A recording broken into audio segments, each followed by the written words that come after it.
റൊമേഷോയുടെ ഏറ്റവും പുതിയ എപ്പിസോഡിലേക്ക് സ്വാഗതം. ഇന്ന് നമ്മുടെ കൂടെ ഉള്ളത് നെക്സ്റ്റ് ജനറേഷൻ ഏറ്റവും പുതിയ എർട്ടിഗയാണ്. ഇപ്പോൾ എർട്ടിഗയെക്കുറിച്ച് പറയാനാണെന്നുണ്ടെങ്കിൽ ഒരുപാട് കാര്യങ്ങൾ പറയാനുണ്ട്. കാരണം ഇത് വളരെ പ്രശസ്തമായിട്ടുള്ള ഒരു വാഹനമാണ്. അത് എന്ന് പറയുന്നതിന് ഒരു കാരണമുണ്ട്. കാരണം വേൾഡിൽ ഒരുപാട് രാജ്യങ്ങളിൽ വിൽക്കപ്പെടുന്ന വാഹനങ്ങളൊന്നാണ്. പല ബ്രാൻഡുകൾ, പല നെയിമുകൾ വിൽക്കപ്പെടുന്ന ഒരു വണ്ടിയാണ്. സുസുക്കിയെ സംബന്ധിച്ച് നോക്കുമ്പോഴത്തേന് നമുക്കറിയാം, ഇപ്പോൾ തന്നെ നമുക്ക് ടൊയോട്ടയൊക്കെ ആണെങ്കിലും പല വണ്ടികൾ റീബാഡ്ജ് ചെയ്ത് ചെയ്യുന്നത് കണ്ടിട്ടുണ്ട്. ഇതുപോലെ പല കൺട്രീസിലുള്ള പല മേക്കുകൾ, പ്രത്യേകിച്ച് മസ്ഡ പോലുള്ള വാഹനങ്ങളൊക്കെ അവരുടെ പല മോഡൽസായിട്ട് ഇത് റീബ്രാൻഡ് ചെയ്തിട്ട് ഈ വാഹനങ്ങൾ ഇറക്കുന്നുണ്ട്. ഇപ്പോൾ 2012 മുതൽ നമ്മുടെ മാർക്കറ്റിൽ അവൈലബിൾ ആയിരിക്കുന്ന മികച്ച ഒരു വാഹനമാണ്. പ്രത്യേകിച്ച് മാരുതിയെക്കുറിച്ച് നമ്മൾ പറയുമ്പോൾ ഒരു വാഹനം നമ്മൾ എടുക്കാൻ നോക്കുന്ന സമയത്ത് എല്ലാവരും ഫസ്റ്റ് പ്രിഫർ ചെയ്യുന്ന ഒരു ബ്രാൻഡ് അല്ലെങ്കിൽ ഒരു കമ്പനി എന്ന് പറയുന്ന മാരുതിയാണ്. അപ്പം മാരുതിയെ സംബന്ധിച്ച് നോക്കുമ്പോൾ ഒരുപാട് ചെറിയ വാഹനങ്ങൾ മുതൽ ഏറ്റവും ടോപ്പിലേക്ക് വരുമ്പോൾ നമുക്കറിയാം, ഇപ്പോൾ തന്നെ അരേനയും നെക്സയും രണ്ട് രീതിയിലാണ് വാഹനങ്ങൾ വിൽക്കുന്നത്. കുറച്ചുകൂടെ പ്രീമിയമായിട്ട് നമുക്ക് നെക്സയുണ്ട്. അപ്പോൾ അരേനയിൽ ഇപ്പോൾ നിലവിൽ ഉള്ളതിൽ ഏറ്റവും ടോപ്പായിട്ട് നിൽക്കുന്ന രണ്ട് വാഹനങ്ങളിൽ ഒന്നാണ് പ്രത്യേകിച്ച് ബ്രസയും അതുപോലെ തന്നെ നമ്മുടെ ഈ ഒരു എർട്ടിഗ എന്ന് പറയുന്നത്. അപ്പം പുതിയതായിട്ട് വന്നിരിക്കുന്ന എർട്ടിഗയിൽ എന്തൊക്കെ മാറ്റങ്ങളുണ്ട് അല്ലെങ്കിൽ എന്തൊക്കെ കൊണ്ടുവന്നിട്ടുണ്ട് എന്നുള്ളതാണ് നമ്മളിന്ന് നോക്കുന്നത്. അപ്പോൾ റൊമേഷോയുടെ ഏറ്റവും പുതിയൊരു എപ്പിസോഡിലേക്ക് ഒരിക്കൽ കൂടെ എല്ലാവർക്കും സ്വാഗതം. അപ്പോൾ നമ്മൾ ഏറ്റവും പുതിയ ഈ എർട്ടിഗ, നെക്സ്റ്റ് ജനറേഷൻ എർട്ടിഗ എന്ന് പറയുന്ന വാഹനത്തെ കൂടുതലായിട്ട് പരിചയപ്പെടാണ്ട് പോവുകയാണ്. അരീന എന്ന് പറയുന്ന ചാനൽ വഴിയാണ്. അതായത് നമുക്കറിയാം, ഓൾറെഡി നെക്സയുണ്ട്, അരീനയുണ്ട്. അപ്പം അരീന എന്ന് പറയുന്ന ചാനൽ വഴി വിൽക്കപ്പെടുന്ന ഒരു വാഹനമാണ് നമ്മൾ ഈ കാണുന്ന എർട്ടിഗ എന്ന് പറയുന്നത്. അപ്പം ഈ ഒരു വാഹനത്തിനകത്ത് എന്തൊക്കെ വ്യത്യാസങ്ങൾ വന്നിട്ടുള്ളതെന്ന് നോക്കാം. അപ്പോൾ അതിന് മുമ്പായിട്ട് നമുക്കിത് എത്ര വേരിയൻസ് ഉണ്ടെന്ന് നോക്കാം. സാധാരണ നമുക്കറിയാം മാരുതി എല്ലാം ZXi, VXi എന്നുള്ളൊരു മോഡൽസാണ്. അതുപോലെ തന്നെയാണ് ഈ വാഹനത്തിനകത്ത് വരുന്നത്. അപ്പോൾ ഈ വാഹനം നമുക്ക് LXi, VXi, ZXi പ്ലസ് ഇങ്ങനെയുള്ള വേരിയൻസിലാണ് ലഭിക്കുന്നത്. ഒറ്റ ഓപ്ഷനേ ഉള്ളൂ, എഞ്ചിൻ ഓപ്ഷൻ എന്ന് പറയുന്നത് പെട്രോൾ മാത്രമേ ഉള്ളൂ. കാരണം നമുക്കറിയാം, ഈ ഒരു BS6 കോംപ്ലയൻസിന് ശേഷം മാരുതിയിട്ടുള്ള ഡീസൽ എഞ്ചിൻസിനെ കംപ്ലീറ്റ് അവർ മാറ്റിയതിന് ശേഷം പെട്രോൾ എഞ്ചിൻസാണ്. പക്ഷേ ഈ ഒരു വാഹനത്തിൻ്റെ പ്രത്യേകത എന്ന് പറയുന്നത്, ഈ ഒരു വാഹനത്തിൻ്റെ അല്ല, ഇതിപ്പോൾ ഏറ്റവും ടോപ്പ് എൻഡ് വേരിയൻറ്റുള്ള ZXi പ്ലസ് ആണ് നമ്മുടെ ഉള്ളത്. ഓട്ടോമാറ്റിക്കാണ്, 6 സ്പീഡ് ഓട്ടോമാറ്റിക് CVT ട്രാൻസ്മിഷൻ വരുന്ന ഏറ്റവും ടോപ്പ് എൻഡ് വണ്ടിയാണ് നമ്മുടെ കയ്യിലുള്ളത്. അപ്പം നിലവിൽ ഇതിൻ്റെ രണ്ടാമത്തെ രണ്ട് വേരിയൻസിനകത്തും CNG, നമുക്ക് CNG ആണ് അതിനകത്ത് ഫ്യൂവലായിട്ട് വരുന്നത്. കമ്പനി നാച്ചുറൽ ഗ്യാസ് ആയിട്ട് വരുന്ന ഫ്യൂവൽ വരുന്നുണ്ട്. 26 കിലോമീറ്ററോളം മൈലേജ് വരുന്നുള്ളതാണ് അതിൻ്റെ ഒരു പ്രത്യേകത എന്ന് പറയുന്നത്. ഈ അല്ലാതെ ബാക്കിയുള്ള എല്ലാ വേരിയൻസിൻ്റെയും ഒരു മാനുവൽ എന്ന് പറയുമ്പോൾ 20 ലിറ്ററാണ്, 20.30 ഒക്കെയാണ് മൈലേജ് വരുന്നത്. ഓട്ടോമാറ്റിക്കിന് കുറച്ച് ചെറിയ വ്യത്യാസം വരുന്നുള്ളൂ. അതും ഏകദേശം 20 കിലോമീറ്ററോളം മൈലേജ് വരുന്നൊരു വാഹനമാണ് എർട്ടിഗ എന്ന് പറയുന്നത്. അപ്പോൾ നമ്മുടെ ഈ വണ്ടിയുടെ ഒരു ഡീറ്റെയിൽഡ് ആയിട്ടുള്ള ഡിസൈനിലേക്ക് നോക്കി കഴിഞ്ഞാൽ പ്രത്യേകിച്ച് ഈ ഒരു ഭാഗത്തിലൊന്നും വലിയ വ്യത്യാസങ്ങൾ വരാനില്ല. പിന്നെ നമുക്ക് എൻ്റെ ഹുഡൊക്കെ നോക്കിക്കഴിഞ്ഞാൽ വളരെ മനോഹരമായിട്ടുള്ള ഹുഡുകളാണ്. പ്രത്യേകിച്ച് ഇതിൻ്റെ കട്ടും ലൈൻസും ഒക്കെ വളരെ ഭംഗിയായിട്ട് തന്നെയാണ് ക്രമീകരിച്ചിരിക്കുന്നത്. കണ്ടോ, ഇവിടെ നമുക്കൊരു സ്കൂപ്പി ഡിസൈനിലാണ് രണ്ട് വശത്തേക്കും ഉള്ള ഒരു എയർ ഫ്ലോ മെയിൻറ്റെയിൻ ചെയ്യാനുള്ള ഒരു കട്ടുകൾ മെയിൻറ്റെയിൻ ചെയ്തിരിക്കുന്നത്. ശരിക്കും പറഞ്ഞാൽ ഇതൊരു മൾട്ടിപ്പർപ്പസ് വെഹിക്കിളാണ്, MPV ആയിട്ടാണ് വരുന്നത്. അത്യാവശ്യം നല്ല വലിപ്പമുള്ള വണ്ടിയാണ്, 7 സീറ്ററായിട്ട് വരുന്ന വാഹനമാണ്. അപ്പോൾ നമ്മൾക്കിനി ഇതിൻ്റെ കൂടുതലായിട്ട് പറയുകയാണെന്നുണ്ടെങ്കിൽ ഈ നെക്സ്റ്റ് ജനറേഷനിനകത്ത് വന്നിരിക്കുന്നതിൻ്റെ മെയിനായിട്ടുള്ള ഗ്രില്ലുകളാണ് വ്യത്യാസം വന്നിരിക്കുന്നത്. ഗ്രില്ല് നിങ്ങൾ സൂക്ഷിച്ച് നോക്കുകയാണെന്നുണ്ടെങ്കിൽ ഇതൊരു ക്രോമിയം ആയിട്ടുള്ള സ്റ്റഡഡ് ആയിട്ടുള്ള വിങ്സിൻ്റെ ഷേപ്പിലുള്ള ഗ്രില്ലാണ്. അത് ചിറകുകൾ പോലെയാണ്. കണ്ടോ, ചിറകുകൾ പോലെയാണ് ഓരോ പോയിൻറ്റ്സ് ഇരിക്കുന്നത്. ഏറ്റവും ആകർഷകമായിട്ടുള്ള കാര്യം എന്ന് പറഞ്ഞാൽ ഇതിനകത്ത് ബ്ലാക്ക് ഭാഗങ്ങൾ കൂടെ ഇൻ്റഗ്രേറ്റ് ചെയ്തിട്ടുണ്ട്. അതുകൊണ്ട് തന്നെ രാത്രിയിൽ ഈ വാഹനം ഓപ്പോസിറ്റ് നമ്മൾ വല്ല ലൈറ്റൊക്കെ അടിച്ച് നോക്കുകയാണെന്നുണ്ടെങ്കിൽ ഈ ഒരു ക്രോമിൽ ലൈറ്റ് ചെതറിയിട്ട് ഈ സുസുക്കിയുടെ ലോഗോയുടെ സൈഡിൽ നിന്ന് ആ ഒരു ഒരു സ്പാർക്കിൾസ് പോലെ നിൽക്കുന്ന രീതിയിലായിരിക്കും നമുക്കത് ഫീൽ ചെയ്യുക. അപ്പോൾ അതാണ് ഇതിൻ്റെ ഒരു ഡിസൈൻ്റെ ഒരു വലിയൊരു മികവെന്ന് പറയുന്നത്. അപ്പം പകൽ നമ്മൾ കാണുന്നതിനേക്കാളും കൂടുതൽ ഇതിനൊരു നമുക്കൊരു അപ്പിയറൻസ് കംപ്ലീറ്റ് വരുന്നത് ഒരു രാത്രിയായിരിക്കും. പ്രത്യേകിച്ച് ഇതിൻ്റെ ഹെഡ് ലാംപ്സിലേക്ക് വരുവാണെങ്കിൽ ഇതൊരു ഹാലജനായിട്ടുള്ള പ്രൊജക്ടർ ഹെഡ് ലാംപ്സ് ആണ് വരുന്നത്. പ്രത്യേകിച്ച് ഇവിടെ ആണെങ്കിൽ DRL വരുന്നുണ്ട്. ഇതിനകത്ത് നമുക്ക് 2 ചേമ്പറിനകത്ത് നമുക്ക് ലൈറ്റ്സ് അവിടെ അറേഞ്ച് ചെയ്തിരിക്കുന്നതാണ്. അപ്പോൾ വളരെ മനോഹരമായിട്ടുള്ള ഒരു ഫ്രണ്ട് ഭാഗത്തേക്ക് എർട്ടിഗയെ കൊണ്ടുവന്നിട്ടുള്ളതെന്നുള്ളതാണ് നമ്മൾ മനസ്സിലാക്കേണ്ടത്. പിന്നെ ഇവിടെ നമ്മൾ നോക്കുകയാണെങ്കിൽ ഇവിടെ ഒരു C ഇൻസേർട്ടിനകത്ത് ഇവിടെ ഒരു ഫോഗ് ലാംപ്സ് കൊടുത്തിട്ടുണ്ട്. അപ്പോൾ ടോപ്പ് എൻഡിലേക്ക് വരുമ്പോഴാണ് ഫോഗ് ലാംപ്സും കാര്യങ്ങളൊക്കെ വരുന്നത്. പിന്നെ നല്ല ബ്രോഡർ ആയിട്ടുള്ള ഒരു ഫ്രണ്ട് ആയിട്ടുള്ളൊരു ബമ്പറാണ് വരുന്നത്. നല്ല പരന്ന നല്ല വീതിയുള്ള ഒരു ബമ്പർ വരുന്നുണ്ട്. നമുക്ക് ലൈസൻസ് പ്ലേറ്റ്സ് വെക്കാനുള്ള ഒരു ഏരിയ അവർ കൊടുത്തിട്ടുണ്ട്. അതുപോലെ തന്നെ നമ്മളിവിടെ വരികയാണെന്നുണ്ടെങ്കിൽ ലിപ്പ് ഷേപ്ഡ് ആയിട്ടുള്ള ഒരു എയർ ഡാമും കാര്യങ്ങളൊക്കെ നമുക്ക് വണ്ടിയുടെ ഫ്രണ്ടിൽ നിന്ന് കാണാം. അതുപോലെ തന്നെ ടേൺ ഇൻഡിക്കേറ്റേഴ്സ് എന്ന് പറയുന്നത് ഹെഡ് ലാംപ്സിനകത്ത് തന്നെയാണ് കൊടുത്തിരിക്കുന്നത്. ഇൻറ്റീരിയർ ആയിട്ടുള്ള ഒരു ചേമ്പറിലാണ് അടുക്കിയിരിക്കുന്നത്. അപ്പം ഇത്തരത്തിലൊക്കെ നോക്കുമ്പോൾ വളരെ മനോഹരമായിട്ടുള്ള ഒരു ഫ്രണ്ട് ഭാഗത്തേക്ക് എർട്ടിഗയെ കൊണ്ടുപോയിട്ടുള്ളതാണ്. കാരണം ഞാൻ നേരത്തെ പറഞ്ഞ പോലെ തന്നെ നമ്മൾ എപ്പോഴെങ്കിലും സാധാരണക്കാരനായ ഒരാൾ അല്ലെന്നുണ്ടെങ്കിൽ നോർമലായിട്ട് വാഹനം എടുക്കുന്ന ഒരാൾ നോക്കുന്നത് മാരുതിയുടെ വാഹനങ്ങൾ മേടിക്കാനാണ്. പ്രത്യേകിച്ച് ഒരു വലിയ കുടുംബമൊക്കെ ആകുമ്പോൾ കുറച്ചുകൂടെ വലിയ വാഹനങ്ങളെ നമ്മൾ പ്രിഫർ ചെയ്യുന്ന സമയത്ത് നമ്മൾ നോക്കുന്ന ഒരു വാഹനങ്ങളിലൊന്നല്ല, മേടിക്കാനായിട്ട് എല്ലാവരും കൂടുതൽ താല്പര്യപ്പെടുന്ന വാഹനമാണ് എർട്ടിഗ എന്ന് പറയുന്നത്. പിന്നെ ഇതിനൊരു ലെഗസി ഉള്ളൊരു പൈതൃകമുള്ളൊരു വണ്ടിയാണ്. പല രാജ്യങ്ങളിലും പ്രത്യേകിച്ച് ഇന്തോനേഷ്യയിലൊക്കെ ഏറ്റവും കൂടുതൽ വിൽക്കുന്ന വാഹനങ്ങളിലൊന്നാണ് ഈ എർട്ടിഗ എന്ന് പറയുന്നത്. നമ്മൾ ഏറ്റവും പുതിയ എർട്ടിഗയുടെ ഒരു സൈഡ് പ്രൊഫൈലിലേക്ക് വരുമ്പോൾ 4395 മില്ലിമീറ്റർ ലെങ്ത് ഉള്ള വണ്ടിയാണ്. വീൽ ബേസ് പറയുന്നത് 2740 ആണ് വീൽ ബേസ് എന്ന് പറയുന്നത്. അപ്പോൾ അത്യാവശ്യം നല്ല വീൽ ബേസ് ഉള്ള, വീൽ ബേസ് കൂടുക എന്ന് പറഞ്ഞാൽ തന്നെ വണ്ടിയുടെ ഇൻറ്റീരിയർ ആയിട്ടുള്ള സ്പേസ്, അകത്തെ ഉള്ളൊരു ഇടം കൂടുക എന്നുള്ളതാണ്. ഒരു ക്രാമ്പിങ്നെസ് പൊതുവെ കുറയും ഇത് കൂടുന്നതിനനുസരിച്ച്. അപ്പോൾ അതനുസരിച്ചിട്ടുള്ള ഒരു വീൽ ബേസ് ഉള്ളൊരു വാഹനമാണ്. പിന്നെ നമുക്ക് നമ്മുടെ കാഴ്ചയിലേക്ക് പറയാനുള്ളത് ശരിക്കും പറഞ്ഞാൽ ഇതിൻ്റെ അലോയ് വീലുകളാണ്. ഇത് ഒരു മെഷീൻ 2 ടോൺ അലോയ് വീൽസ് ആണ്. അതായത് ഇതിന് സാധാരണ നമ്മൾ ഡയമണ്ട് കട്ടൊക്കെ പറയുമ്പോൾ ഈ സുസുക്കി ഇതിനെ വിളിക്കുന്നത് മെഷീൻഡ് ആയിട്ടുള്ള 2 ടോൺ ആയിട്ടുള്ള അലോയ് വീൽസ് ആണ്. ബ്ലാക്കിൻ്റെയും ഒരു ക്രോമിയത്തിൻ്റെയും ഷേപ്പിലുള്ള എന്താ പറയുന്നത് ഒരു കട്ടുള്ള അലോയ് വീൽസ് ആയിട്ടാണ് വന്നിരിക്കുന്നത്. അപ്പോൾ ഇതിൻ്റെ ഒരു ടയർ പ്രൊഫൈലിലേക്ക് നോക്കുകയാണെങ്കിൽ 15 ഇഞ്ചിൻ്റെ ഒരു ടയർ പ്രൊഫൈലാണ് വാഹനത്തിന് കൊടുത്തിരിക്കുന്നത്. അത്യാവശ്യം ആ ഒരു അലോയ് വീൽസ് അതൊരു പുതിയൊരു അലോയ് വീലാണ്. പഴയ എർട്ടിഗ ഇതും കമ്പയർ ചെയ്യുമ്പോൾ മെയിനായിട്ട് വന്ന വ്യത്യാസങ്ങളൊന്നും ഗ്രില്ലും ഈ അലോയ് വീൽസാണ്, പ്രത്യേകിച്ച് പുറത്തുനിന്ന് നോക്കുന്ന സമയത്ത്. പിന്നെ സൈഡിലേക്കൊക്കെ വരുവാണെങ്കിലും ആ ഒരു ഇവിടുന്ന് ഫ്രണ്ട് തൊട്ട് ബാക്ക് വരെയുള്ള ഒരു നല്ലൊരു കട്ട് മെയിൻറ്റെയിൻ ചെയ്തിട്ടുണ്ട്. അത് വണ്ടിയുടെ സൈഡ് ഭാഗത്തിന് നല്ലൊരു ഭംഗി കൊടുക്കുന്നൊരു എലമെൻറ്റാണ്. പിന്നെ നമ്മൾ ഇതിൻ്റെ മിറേഴ്സൊക്കെ നോക്കുകയാണെന്നുണ്ടെങ്കിൽ നല്ല ഇൻറ്റഗ്രേറ്റഡ് ആയിട്ടുള്ള ആ ഒരു ടേൺ ഇൻഡിക്കേറ്റേഴ്സ് വരുന്ന നല്ലൊരു മിറേഴ്സാണ്. 2 കളറിലാണ് വരുന്നത്. ഇത് ബോഡി കളേർഡായിട്ടാണ് ഈ ഒരു സംഭവത്തിന് ഇത് കൊടുത്തിരിക്കുന്നത്. അതുപോലെ ഈ വശത്ത് ബ്ലാക്ക് ആയിട്ടുള്ള ഒരു ഇൻസേർട്ടും കാര്യങ്ങളും കൊടുത്തിട്ടുണ്ട്. അപ്പോൾ നമുക്ക് ഈ വാഹനം മൊത്തം നമുക്ക് കിട്ടുന്നത് ഒരു 6 കളേഴ്സിലാണ് കിട്ടുന്നത്. ഇതൊരു അർബൻ റെഡ് എന്ന് പറയുന്നൊരു കളറാണ്. ഇത് റെഡ് ആണോ ബ്രൗൺ ആണോ എന്നൊന്നും കണ്ടിട്ട് മനസ്സിലാകുന്നില്ല, പക്ഷേ അർബൻ റെഡ് എന്നാണ് ഇതിൻ്റെ ഒരു കാറ്റലോഗിൽ എഴുതിയിരിക്കുന്നത്. പിന്നെ നമ്മളിത് മുകളിലേക്ക് നോക്കുകയാണെന്നുണ്ടെങ്കിൽ ഒരു പില്ലേഴ്സൊക്കെ നോക്കുകയാണെങ്കിലും ഗ്ലാസ് ഏരിയ ഒക്കെ നോക്കുകയാണെങ്കിലും നല്ല വൈഡർ ആയിട്ടുള്ള ഗ്ലാസ് ഏരിയയാണ്. കാരണം കണ്ടോ, നമ്മൾ ഈ ഒരു സൈഡിൽ നിൽക്കുമ്പോൾ തന്നെ വണ്ടിക്ക് അകത്തുള്ള വിസിബിലിറ്റി ഭയങ്കര ഹൈ ആണ്. ശരിക്കും പറഞ്ഞാൽ ടൂറൊക്കെ പോകാനായിട്ട് ബെസ്റ്റ് വണ്ടിയാണെന്ന് വേണമെങ്കിൽ പറയാം. കാരണം ഒരു മറവും ഇല്ലാതെ നമുക്കിത് കാണാൻ പറ്റും. വേറെ പ്രശ്നമുണ്ട്, വെയിലടിച്ചാലും പ്രശ്നമാണ്, അത് കുഴപ്പമില്ല. പുതിയ നിയമങ്ങളൊക്കെ വരുന്ന ടിൻറ്റഡ് ഗ്ലാസ്സുകളൊക്കെ ഉടനെ വരുന്നതായിരിക്കും. അപ്പം ഇതിൻ്റെ ഈ ബ്ലാക്ക് ആൻഡ് ചെയ്ത പില്ലേഴ്സ് നമുക്കിവിടെ കാണാനായിട്ട് പറ്റും. അതുപോലെ തന്നെ ഇതിൻ്റെ ഒരു റൂഫിലേക്കൊക്കെ വരുവാണെന്നുണ്ടെങ്കിൽ നോർമലായിട്ടുള്ള ഒരു സ്ലൂപ്പി റൂഫാണ്. ഈ ഒരു വാഹനം സെഗ്മെൻറ്റ് വരുന്ന ഒരു വാഗൺ സെഗ്മെൻറ്റിലാണ് വാഹനം വരുന്നത്. വാഗൺ എന്ന് പറഞ്ഞാൽ എക്സ്റ്റൻഡഡ് ആയിട്ടുള്ള ഒരു റൂഫ് ഏരിയ വരുന്ന വാഹനങ്ങളെ നമ്മൾ വാഗൺ എന്ന് പറയുന്നൊരു ക്ലാസ്സിലാണ് നമ്മൾ ഉൾപ്പെടുത്തുന്നത്. ചെരിഞ്ഞ് വരുന്നതിന് നമ്മൾ കൂപ്പേ ഡിസൈൻ എന്ന് പറയുന്നത്. അപ്പോൾ ഓരോ വാഹനങ്ങളും ഓരോ മേക്കാണ്. ഇതൊരു വാഗൺ ഡിസൈനിലാണ് വാഹനത്തിൻ്റെ ഒരു മൊത്തത്തിലുള്ളൊരു ലേഔട്ടിനെ അവർ ഫോം ചെയ്തിരിക്കുന്നത്. പിന്നെ ഈ ഒരു പ്രത്യേകത എടുത്ത് പറയേണ്ട കാര്യം എന്ന് പറഞ്ഞാൽ വാഹനത്തിൻ്റെ ഒരു ബോഡി സ്ട്രെങ്ത് ഒക്കെയാണ്. ബോഡി സ്ട്രെങ്ത് നല്ല സ്ട്രെങ്ത് ഉള്ളൊരു വാഹനമാണ്. പ്രത്യേകിച്ച് ഒരു ഹാർടെക് പ്ലാറ്റ്ഫോമിലാണ് ഈ വാഹനം വന്നിരിക്കുന്നത്. അപ്പം മാരുതിയുടെ ഹാർടെക് പ്ലാറ്റ്ഫോം എന്ന് പറയുന്നത് കുറച്ചുകൂടെ പ്രൂവൺ ആയിട്ടുള്ള ഒരു പ്ലാറ്റ്ഫോമാണ്. കാരണം ഏറ്റവും കൂടുതൽ ആൾക്കാർ പറയുന്ന ഒരു കാര്യം എന്ന് പറഞ്ഞു കഴിഞ്ഞാൽ ഒരു എന്താ പറയുന്നത് വാഹനത്തിൻ്റെ ഒരു ക്രാഷും അതിൻ്റെ ഒരു വിസൻറ്റബിലിറ്റി ഒക്കെ വരുമ്പോഴത്തേന് കൂടുതലായിട്ടുള്ളൊരു ഫാറ്റാലിറ്റി ഒക്കെ സംഭവിക്കുന്ന ഒരു കേസുകൾ എപ്പോഴും പറയാറുണ്ട്. പക്ഷേ ഈ ഹാർടെക് പ്ലാറ്റ്ഫോം വരുന്ന മാരുതിയുടെ വാഹനങ്ങൾ ഭയങ്കര സേഫറാണ്. പ്രത്യേകിച്ച് നമ്മൾ ഈ ബ്രസ്സൊക്കെ എടുത്ത് നോക്കി കഴിഞ്ഞാൽ 4 സ്റ്റാർ റേറ്റിംഗ് ഒക്കെ നേടിയ വാഹനമാണ്. അപ്പോൾ തീർച്ചയായിട്ടും ഇതും അതുപോലെ തന്നെ റേറ്റിംഗ്സ് കൂടുതൽ കിട്ടാൻ പ്രോബിലിറ്റി ഒരു വെഹിക്കിളാണ്. കാരണം ഇതിൻ്റെ ഒരു എയർ ബാഗ് എടുത്ത് നോക്കി കഴിഞ്ഞാൽ 4 എയർ ബാഗ് കൊടുത്തിട്ടുണ്ട്. ഫ്രണ്ടിലാണ് വരുന്നത്. അതുപോലെ സീറ്റിൽ എയർ ബാഗ് വരുന്നൊരു മോഡലാണ്. അതുപോലെ തന്നെ ഇതിന് നല്ല കുറേ സേഫ്റ്റി ഫീച്ചേഴ്സ് ഉണ്ട്. ഞാൻ എന്താണെങ്കിലും വാഹനത്തിനകത്ത് കയറിയിരിക്കുന്ന സമയത്ത് പറയാം. അപ്പം നമ്മളിത് ഇതിൻ്റെ കണ്ടിന്യൂഷനായിട്ട് പറയുകയാണെങ്കിൽ നമുക്ക് ഡോർ ഹാൻഡിൽസ് ഒക്കെ നോക്കുകയാണെങ്കിൽ ക്രോംഡ് ആയിട്ടുള്ള ഒരു ഡോർ ഹാൻഡിലാണ് വരുന്നത്. പിന്നെ എടുത്തു പറയേണ്ട ഒരു കാര്യം എന്ന് പറഞ്ഞാൽ കണ്ടോ ഈ ഒരു ക്വാർട്ടർ ഗ്ലാസ് അല്ല, ശരിക്കും പറഞ്ഞാൽ ഇതൊരു നമുക്കൊരു സീ പില്ലർ എന്ന് വേണമെങ്കിൽ തന്നെ പറയാം. കാരണം ഒരു വലിയൊരു ഏരിയയാണ്. അപ്പം ബാക്ക് സീറ്റ് പൊതുവേ കുട്ടികൾക്ക് വേണ്ടി നമ്മൾ ഡെഡിക്കേറ്റ് ചെയ്തിരിക്കുന്ന സീറ്റുകളാണ്. എങ്കിൽ പോലും അവിടുത്തെ ആ ഗ്ലാസ് ഏരിയ പോലും കുറച്ചുകൂടെ വലുതാണ്, കുറച്ചുകൂടെ വിസിബിലിറ്റി. അതായത് നമ്മൾ ഏറ്റവും ബാക്കിലിരിക്കുമ്പോൾ ഭയങ്കര ക്രാമിങ് ഫീൽ ചെയ്തിരിക്കാനായിട്ട് പുറത്തേക്കുള്ള വിസിബിലിറ്റി കൂടുതലുള്ള രീതിയിലാണ് വാഹനത്തിൻ്റെ ബ്ലാക്കിലെ ഒരു ഗ്ലാസ് അറേഞ്ച് ചെയ്തിരിക്കുന്നത്. നമുക്ക് പെട്രോളിൻ്റെ ലിഡ് നമുക്കാണ് 45 ലിറ്റേഴ്സിൻ്റെ ടാങ്കാണ് വരുന്നത്. ബാക്കിലേക്ക് വരുവാണെന്നുണ്ടെങ്കിലും മനോഹരമായിട്ടുള്ള ആ പുതിയ അലോയ്സ് നമുക്കവിടെ കാണാനായിട്ട് സാധിക്കും. ഫ്രണ്ടിലും ബാക്കിലും നമ്മൾ നോക്കുകയാണെന്നുണ്ടെങ്കിൽ ഫ്രണ്ട് ടയർ ഡിസ്ക് ബ്രേക്കും ബാക്ക് ഡ്രമ്മുമാണ് വരുന്നത്. സസ്പെൻഷനെ കുറിച്ച് പറയുകയാണെങ്കിൽ ഫ്രണ്ടിൽ മക്ഫേഴ്സിൻ്റെ സ്ട്രട്ട് വിത്ത് കോയിൽ സ്പ്രിംഗ് വരുമ്പോൾ ബാക്കിലേക്ക് വരുമ്പോൾ ടോർഷൻ ബീം വിത്ത് കോയിൽ സ്പ്രിംഗ് ആണ് വാഹനത്തിന് വരുന്നത്. അപ്പം ഇതാണ് വാഹനത്തിൻ്റെ സൈഡിൽ നിന്നുള്ളൊരു കാഴ്ച എന്ന് പറയുന്നത്. പിന്നെ ഈ പൊതുവേ ആദ്യമുള്ള എർട്ടിഗയ്ക്കൊന്നും റൂഫ് റെയിലോ സംഭവങ്ങളൊന്നുമില്ല. അപ്പോൾ അതുകൊണ്ട് ഈ വാഹനത്തിനും അങ്ങനെ ഒരു സംഭവം വന്നിട്ടില്ല. ഇനി പുറകിലേക്ക് വരുവാണെന്നുണ്ടെങ്കിൽ ഏറ്റവും ഭംഗിയായിട്ടുള്ള കുറച്ച് കാര്യങ്ങളൊക്കെ കൊണ്ടുവന്നിട്ടുണ്ട്. പ്രത്യേകിച്ച് ഒരു നല്ല പ്രീമിയംനെസ് ഫീൽ ചെയ്യാൻ വേണ്ടി ഒരു ക്രോമിൻ്റെ ഒരു ബെൽറ്റ് ലൈൻ അവിടെ കൊടുത്തിട്ടുണ്ട് എന്നുള്ളത് ഈ ഒരു വാഹനത്തിൽ പ്രത്യേകം. നേരത്തെ വാഹനങ്ങൾ ഈ ഒരു ബെൽറ്റ് ലൈൻ അവിടെ കാണാനില്ലായിരുന്നു. പിന്നെ സാധാരണ നമ്മളെപ്പോഴും ഒരു ഫ്ലോയ്ക്ക് പറഞ്ഞു വരുന്നത് ഇൻറ്റഗ്രേറ്റഡ് ആയിട്ടുള്ള ഒരു എന്താ പറയുന്ന ഒരു സ്പോയിലർ വരുന്നുണ്ടെന്ന് പറയും. പക്ഷേ ഈ വാഹനത്തിൻ്റെ സ്പോയിലർ എന്ന് പറഞ്ഞൊരു കോൺസെപ്റ്റ് അവിടെ ഇല്ല.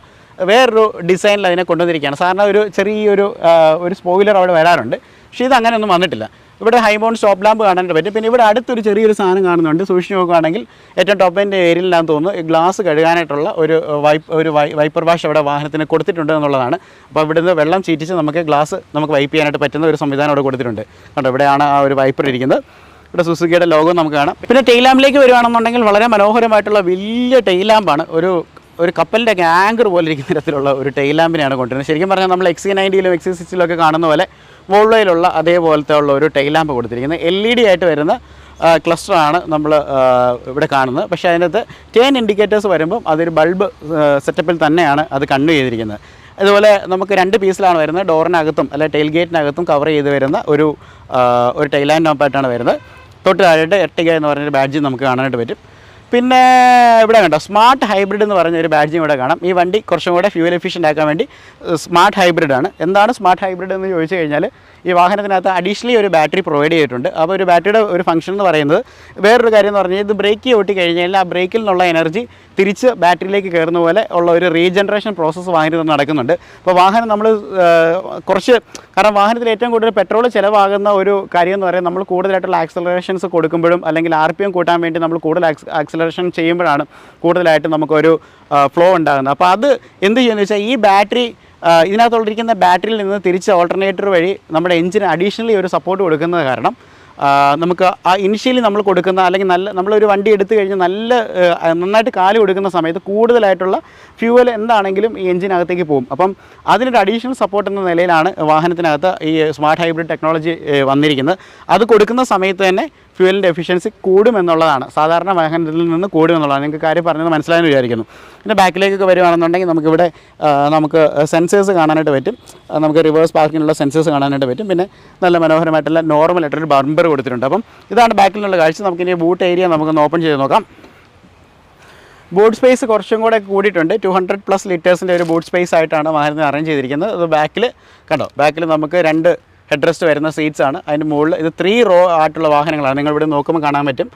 ഫസ്റ്റ്, സെക്കൻഡ്, തേർഡ് അങ്ങനെ 3 റോയിലാണ് വാഹനത്തിനകത്ത് സീറ്റിൻ്റെ ഒരു കോമ്പിനേഷൻസ് എന്ന് പറഞ്ഞു കഴിഞ്ഞാൽ. പിന്നെ ഈ ബൂട്ട് സ്പേസിനകത്തായിരിക്കും ഇതിൻ്റെ ഒരു 2 തരത്തിലുള്ള ഒരു പാർസൽ ട്രേ പ്രത്യേകം കൊടുത്തിട്ടുണ്ട്. പാർസൽ ട്രേ എന്ന് പറയാനായിട്ട് പറ്റുന്നില്ല. പാർസൽ ട്രേ നമ്മൾ സാധാരണ കാണുന്ന സീറ്റിൻ്റെ ഒരു ലെവലിലാണ്. പക്ഷേ ഇവിടെയും നമുക്ക് സാധനങ്ങൾ വെക്കാൻ പറ്റും. 2 ലെവലിൽ വെക്കാനായിട്ട് പറ്റും.